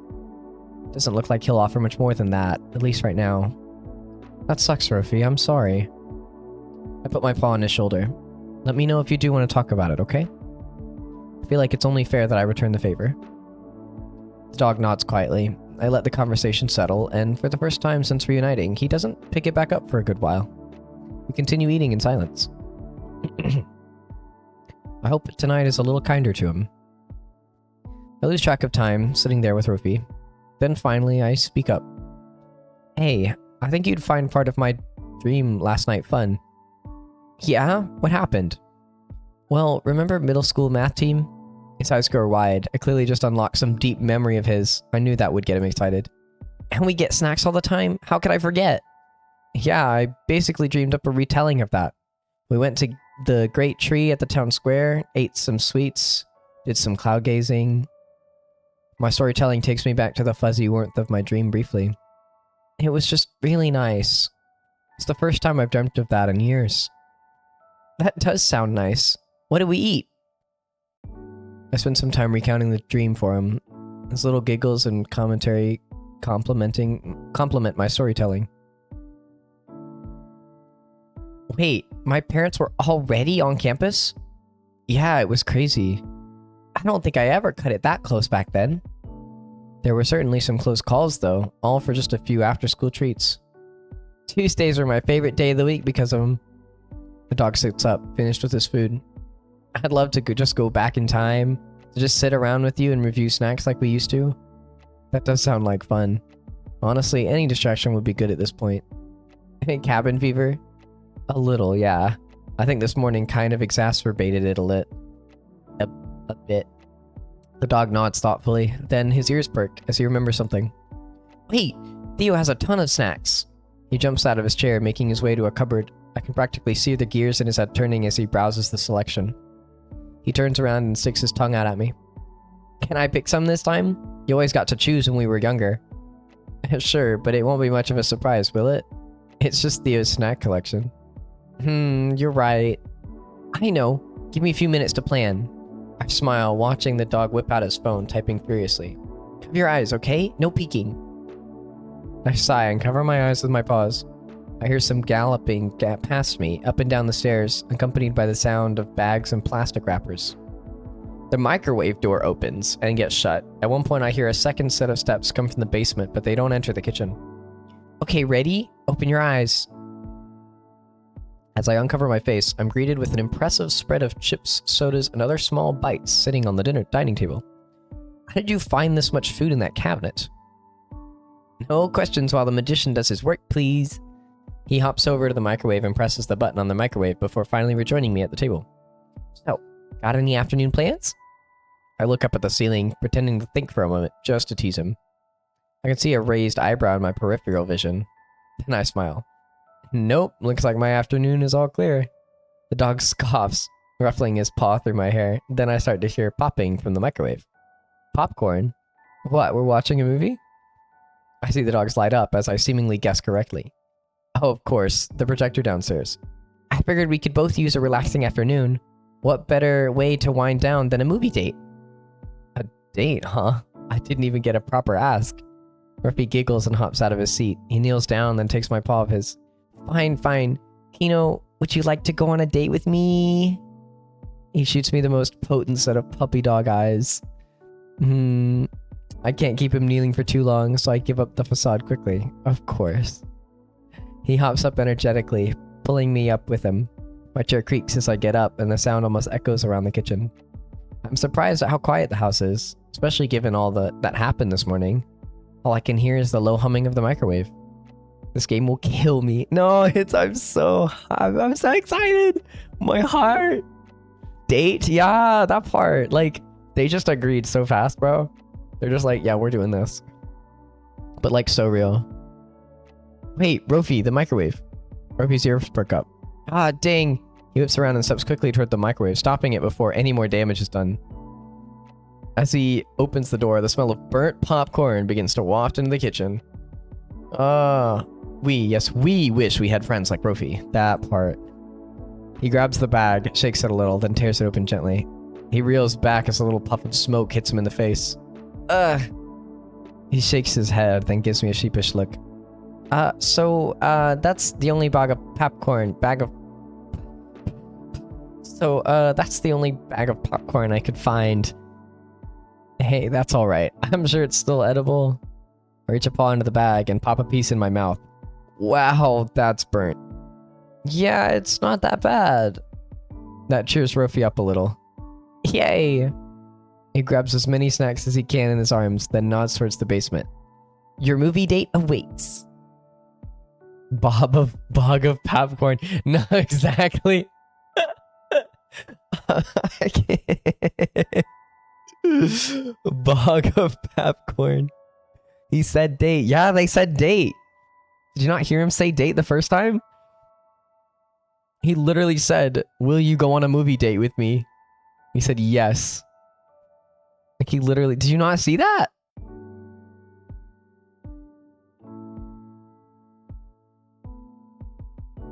That's why he was like, I figured we could use a relaxing afternoon. What better way to wind down than a movie date? He said, a date, huh? I didn't even get a proper ask. Rofi giggles and hops out of his seat. He kneels down and takes my paw of it in his. Fine, fine. Kino, would you like to go on a date with me? He shoots the most potent set of puppy dog eyes at me. I can't keep him kneeling for too long, so I give up the facade quickly. Of course. He hops up energetically, pulling me up with him. My chair creaks as I get up, and the sound almost echoes in the kitchen. I'm surprised at how quiet the house is, especially given all that happened this morning. All I can hear is the low humming of the microwave. Wait, Rofi, the microwave! Yeah, it's really cute, oh my god. Ah! So yeah, your movie date awaits. Yee! Oh my god. Oh, I'm so excited. Oh, this is so fun.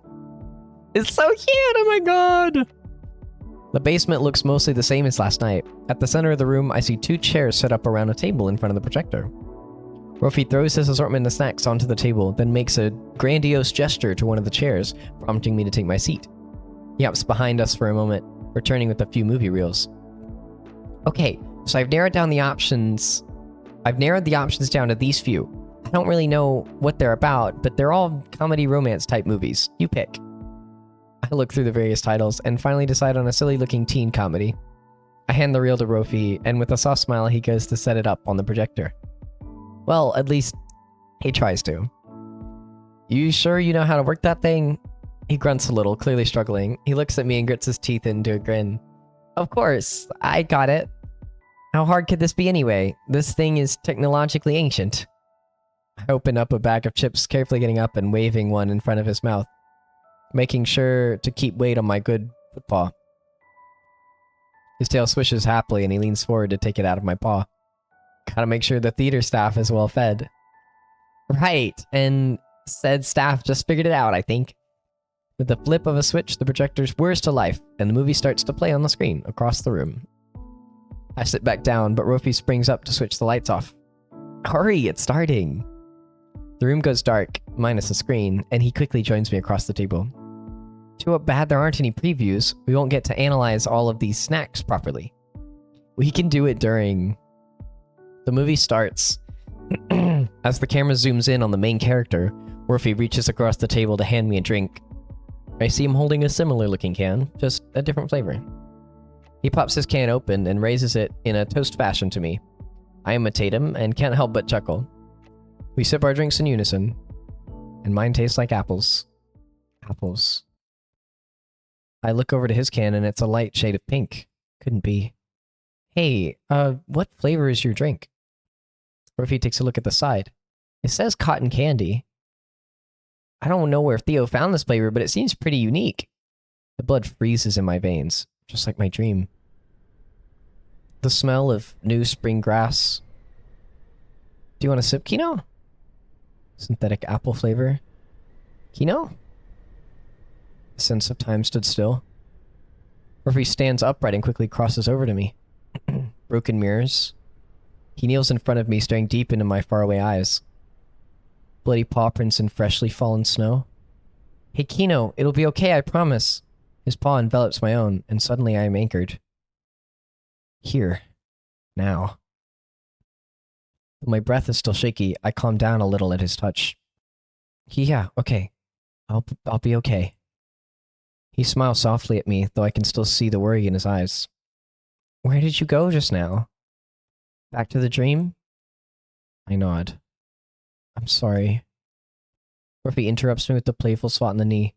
Hey, no apologizing aloud. His voice softens even further. Look, is all of this too much? I want to make sure you enjoy this afternoon, whatever that means for you. Do you want to go back upstairs and decompress there? I look around at all the snacks and drinks, the screen, the projector, so carefully set up. Rofi's eyes looking up at me, concerned but warm. He put so much effort into making this impromptu date. He just wanted to make the afternoon fun for me, despite the circumstances. I can do this. I can stay here with him in this moment. No, it's okay. I'm good down here. Promise? Promise. The repeated word brings cheer back to his eyes. Okay. Hey, I have another idea. Give me a second. He hops upstairs, but returns quickly carrying a large beanbag. You want to share this instead of the chairs? They feel a little stiff to me, especially for a movie viewing. I give him a small smile. I'd like that, yeah. We rearrange the snacks on the floor and make ourselves comfortable on the beanbag. We sit normally at first, but quickly start sinking in and leaning against each other. Soon, Rofi's cheek is on my shoulder. The movie begins to pick up as the protagonists find themselves entrenched in a dramatic love story. Well, dramatic for them. The story felt a bit silly to me. After a particularly bad scene, I hear Rofi snort out of amusement. Oh my god, it's really not that deep, Chad. Apparently, Rofi thought it was silly too. He turns to me, talking through the scene transition. Can you believe him? I think the entire stool knows he likes Melissa. He should just confess. This movie would have been over like 30 minutes ago. Well, the movie producers have bills to pay. That's part of the show, right? I guess. I feel like he had so many opportunities to speed the plot along, though. He giggles and settles back against me, and we tune back into the drama. In a dreadfully cruel twist of fate, Chad finds out that Melissa picked a college on the other side of the country to attend. Oof, tough luck, buddy. Like I said, if he just told her, like, he liked her, like, a few months ago, this whole mess could have been avoided. What, you mean Melissa would have picked a whole different college in a whole different state, all for some high school fling? Maybe. Love has a weird way of bringing people together, you know? The movie's protagonists graduate, and a pivotal moment finally presents itself. Chad confesses to his love. Great, and what does he expect her to do now? She's already committed to a school. But he hasn't yet. Murphy watches intently, and sure enough, he predicts the ending of the movie. Chad ends up choosing a college that's near Melissa's, and they get together. The whole thing ends with a musical number about as tuneless as the rest of the movie. We sit in silence as the credits roll. I look at Rofi, and he looks back at me. So, great movie. Rofi cracks up. Are you kidding me? That was so bad. Where did Theo even get this? I can't help but laugh a little with him. Okay, yeah, it was pretty bad. I just didn't want to hurt your feelings. Rofi lets out a woof of amusement, then hands me another bag of chips. I didn't make the movie. Why would that hurt my feelings? Honestly, the whole story was just so cliche and tropey. He grabs a handful of popcorn for himself and starts crunching. And not even in a clever way either. They didn't even try to examine the tropes or present them in a new and different light. They just recycled plot lines from other movies and called it a day. He munches in silence for a few moments. This popcorn sucks. Okay, and how unrealistic was that ending? Moving across the country to date someone who barely knows you? His munching pauses, face scrunched in thought. Well, I guess they were admirers from afar? They probably spent more time together off-screen that we didn't see. Okay, but moving for someone like that isn't something you do lightly. I feel like marriage has to be on the table for that kind of thing to happen. I would have moved with you in middle school. Whoa, okay. Oh. Well, wait. Okay, I didn't mean I wanted to get married or anything. Doug starts tripping over his words, flustered at their implications. I just meant that I felt really attached to you, and obviously we were too young and stuff, but like, he stops to catch his breath, his eyes catching mine, his cheeks are glowing red. Before he can fill his precious space with words, I enfold him in my arms. Whoa. Oh, he goes quiet as I squeeze him gently. Thank you, Rofi, for today. For everything you've done to make the best of what happened this morning. He lets out a little squeak of protest. He never was good with praise. I really appreciate you, a lot. It was nothing, Kino. I'm really glad you're feeling a bit better. At that moment, we hear a knock on the wall. Rofi jolts out of my hug, startled, and I turn to the basement stairwell, making eye contact with Artemis. He's wearing his signature smirk. Hey, lovebirds, your 2 hours are up. Artie, why'd you scare us like that? Hey, sorry. It didn't look like you two were having a really good time here. It did look like you two were having a really good time there. Rofi whines, a mixture of embarrassment and protest. But I didn't come just to disturb your date. Theo needs a little help with the den repairs. The old coot has finally decided to listen to reason and let us help. Rofi's ears perk up, and he sobers slightly. Oh, alright, we'll join you guys upstairs in a minute. Sounds good. Take your time. Ah! This game is good, bro. Ow.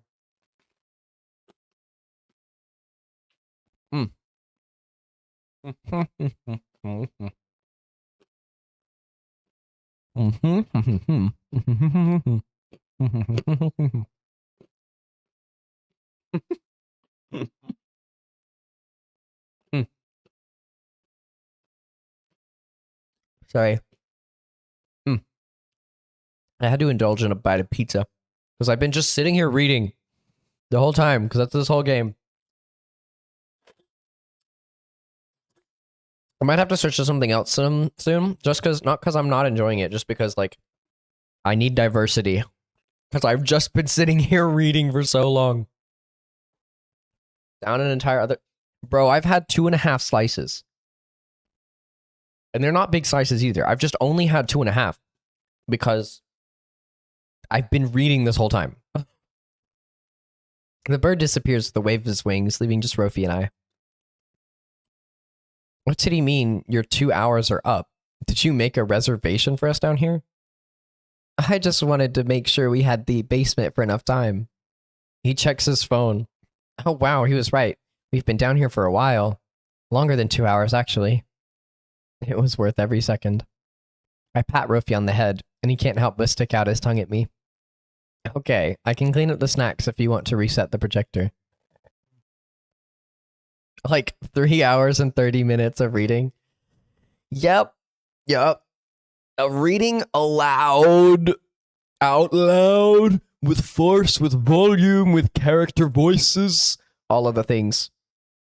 Not even joking, I love this game so much. I went through every available route that was out at the time in just 2 days. It's so good. Real. I'm enjoying it. I'm surprised at how... I was surprised at the whole dream sequence thing being like a huge thing for MC. But I'm not, like, I don't dislike it. I was just surprised, you know? I was surprised at how like, important that was to MC, for, like, MC. And I don't know. I just, like, I didn't expect it to just, like, you have a... And it's also, like, it's a bit... I can't tell if it's hinting at, like, supernatural involvement, like fate or something, or if it's just being like, oh, sometimes this happens, and it's kind of traumatic. Like, I don't know.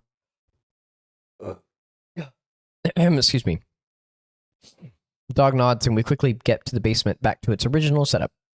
Trophy's arms wrap tightly around mine. We make our way up, unsure of what we'll find. Quick question, are there any VNs similar to this that are as good as this? I've struggled to find others as good. I'm not sure. I don't really play visual novels. This is kind of a first for me. Unless you count Doki Doki Literature Club, which I probably wouldn't, because it's not this type of visual novel. It is a very good visual novel, but it's not this type of visual novel.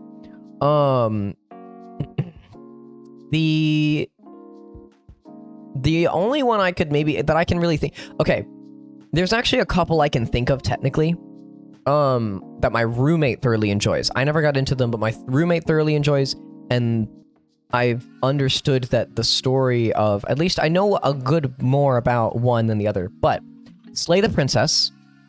That one's a very good game. It's a bit of a visual novel mixed with like a... I don't know how to describe it. It's a visual novel, but it's really fascinating. It's really well done. If you haven't heard of it, haven't played it, whatever, I recommend giving it a try. If that's something you're able to do, you know, if that's something you're interested in. But that one's a bit different from like the traditional visual novel style, but if you're looking for just like a purely visual novel type of thing, there is, by the same creators, Scarlet Hollow. That one is very long. It has multiple seasons, I believe. And it's all hand-drawn. Both of them are all hand-drawn by one person. Like every frame and piece of artwork is hand-drawn by the one creator, by the wife, I believe. And then... excuse me. And I believe in Slay the Princess, I know it they voice act it. I don't know if they do in Scarlet Hollow or not. I don't remember. But hand drawn, yes indeed, hand drawn. But Slay the Princess is one, and then Scarlet Hollow is the other. Slay the Princess is a bit less of like the typical visual novel, like I don't know, like romance seeking type game. It's more of a Slay the Princess. How would you describe it, Widow, to somebody who's not heard of it? Because it's a visual novel, yes, but it's not like the traditional visual novels. It's a visual novel that has like, it has more of like it has an overarching story that's really fascinating. It's very general relationship psychology. Okay. Well, there's that. I was gonna say it's very philosophical as well. It's really fascinating. It has voice acting, which is cool. Each rat has a different relationship type. I see. Okay. Yeah. But it's a really, that's a cool one. I would recommend looking at that. Some slightly, some very much. I see, okay. And then there's the Scarlet Hollow is the other one that's really good. That one is very long. They have multiple seasons, and there's like several different like routes. Like it just keeps branching. It just keeps branching, bro. It just keeps freaking branching. And you get like traits that you start out the game with. You get to pick a trait to start out with. And there's some,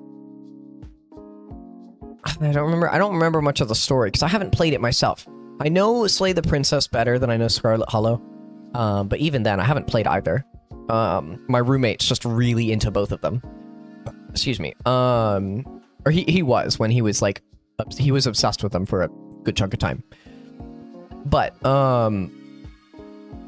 yeah, those are really good. They're not furry, if that's what you're looking for, but they are very good visual novels. Doki Doki Literature Club is also a fantastic visual novel, as though, you know, warning for like, you know, trigger warning for like, you know, some gore and stuff. Some bad stuff. But it is a very good story. It is a free one. It is like an old classic. Very well done. Very well done. I would be surprised if you haven't heard of it, actually. It's a very well-known thing. It is a psychological horror visual novel. So if you don't like scary stuff, don't do that one. The name is, you don't recognize Doki Doki Literature Club? Bro. Ain't no way. Okay, hold on.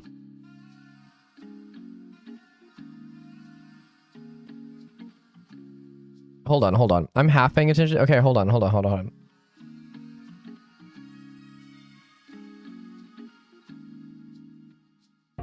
So like, just real quick.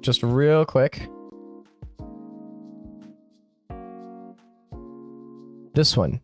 This is Doki Doki Literature Club. Oh, Scarlet Hollow. Okay. This is Doki Doki Literature Club. Yeah. And then this is Scarlet Hollow. This one is Scarlet Hollow.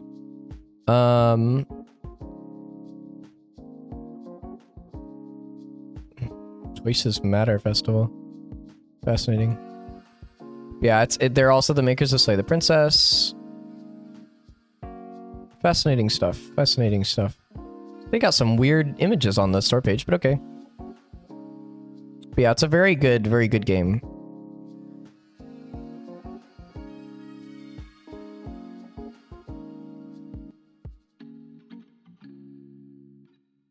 Yeah, very good. Okay. And then the other one, do I have Slay the... I do. There it is. This one is Slay the Princess.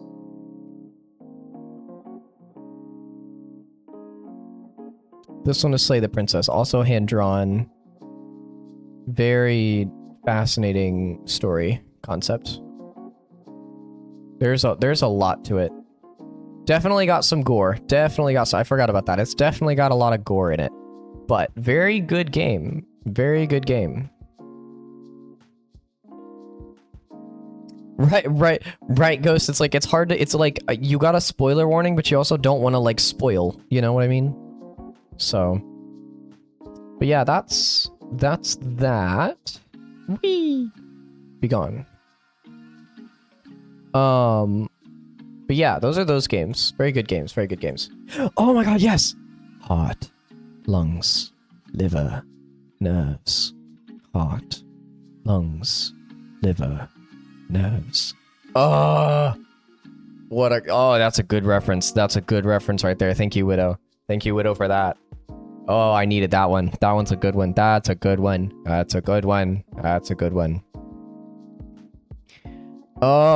that's a good reference. If you don't know the game, it's part of the game. Slay the Princess. Play the Princess. I haven't played, like I said, I haven't actually played the game Widow. I've just seen my roommate play some of it, but that one caught me. That one was one that I immediately caught. That was a very good one. Oh my god. Heart, lungs, liver, nerves. Heart, lungs, liver, nerves. Oh, fascinating. It's so fascinating. Oh my god, okay.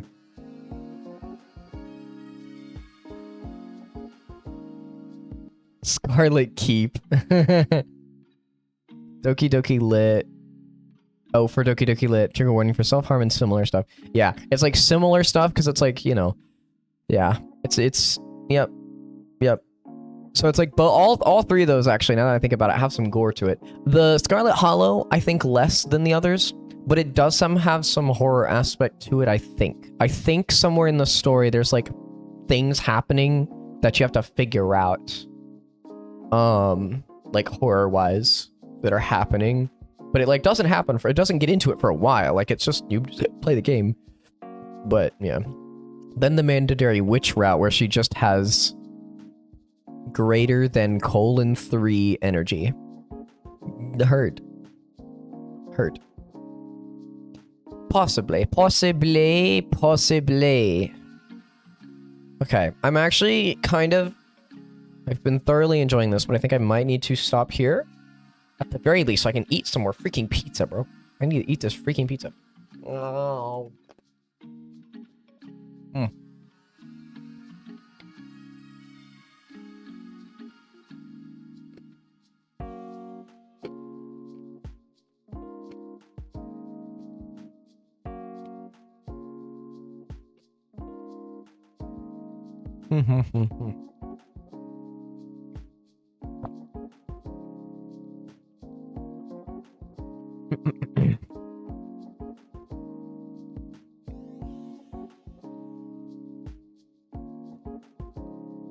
Okay. What could I play right now? Aside from this, what could I do? Alright, chat. We're gonna go to chatting. And I'm gonna start playing some music again.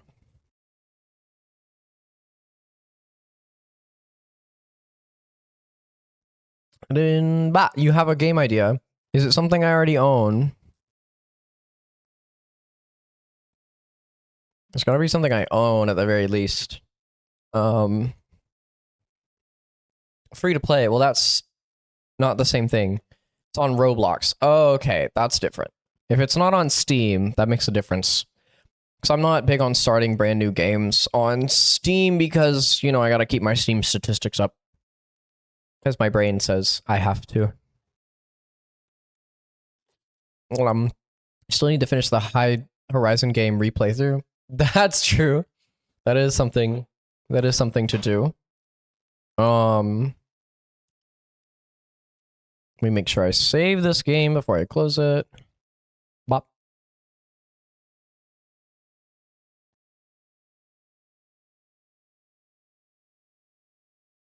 Oh, you can do Horizon then. Well, maybe. I do kind of want to do a game that's like lower pressure on my PC so I can still have my avatar going. Because I thoroughly enjoy having my avatar. I can continue the Horizon, but like, I kind of want to try something else. I have a good chunk of games that I still need to play on my more to-do list here.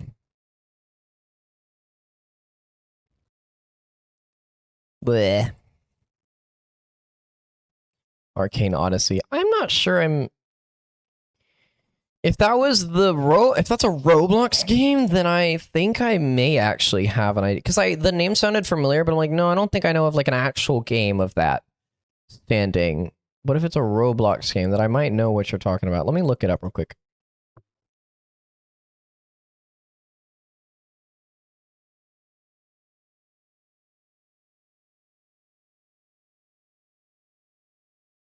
Why is everybody streaming at the same time?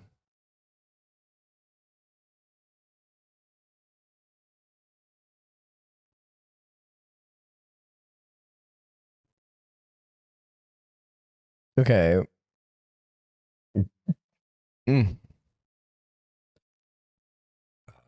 Excuse me. Oh my god.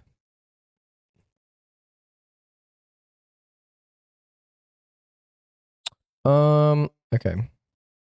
So, 07 to the replay through, you will definitely be forgotten. No, we'll do it. Not right now. We'll do it another time when I'm enjoying having Avatar, and I want to have Avatar today. Because I feel like, because I've been doing games with no Avatar a good bit recently, aka Horizon. So I wanna do another game or two that I can do Avatar.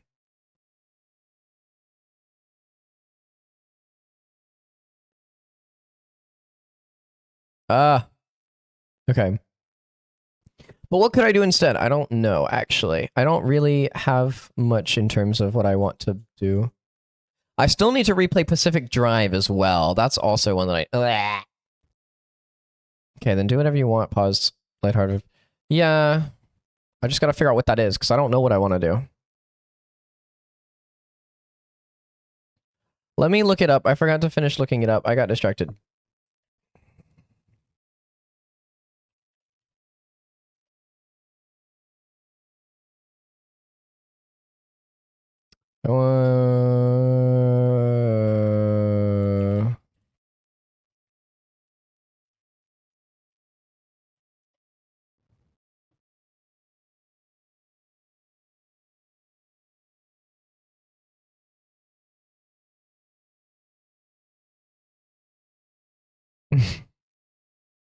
I'll be honest, this does not look like the type of game I am interested in playing.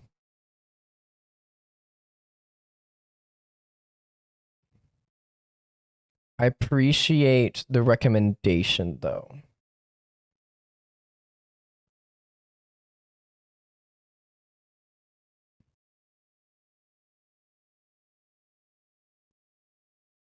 What are we doing then? I don't know. I am... I could just go achievement hunting, which is kind of lame. But I could just go bouncing around, you know? You know what's coming.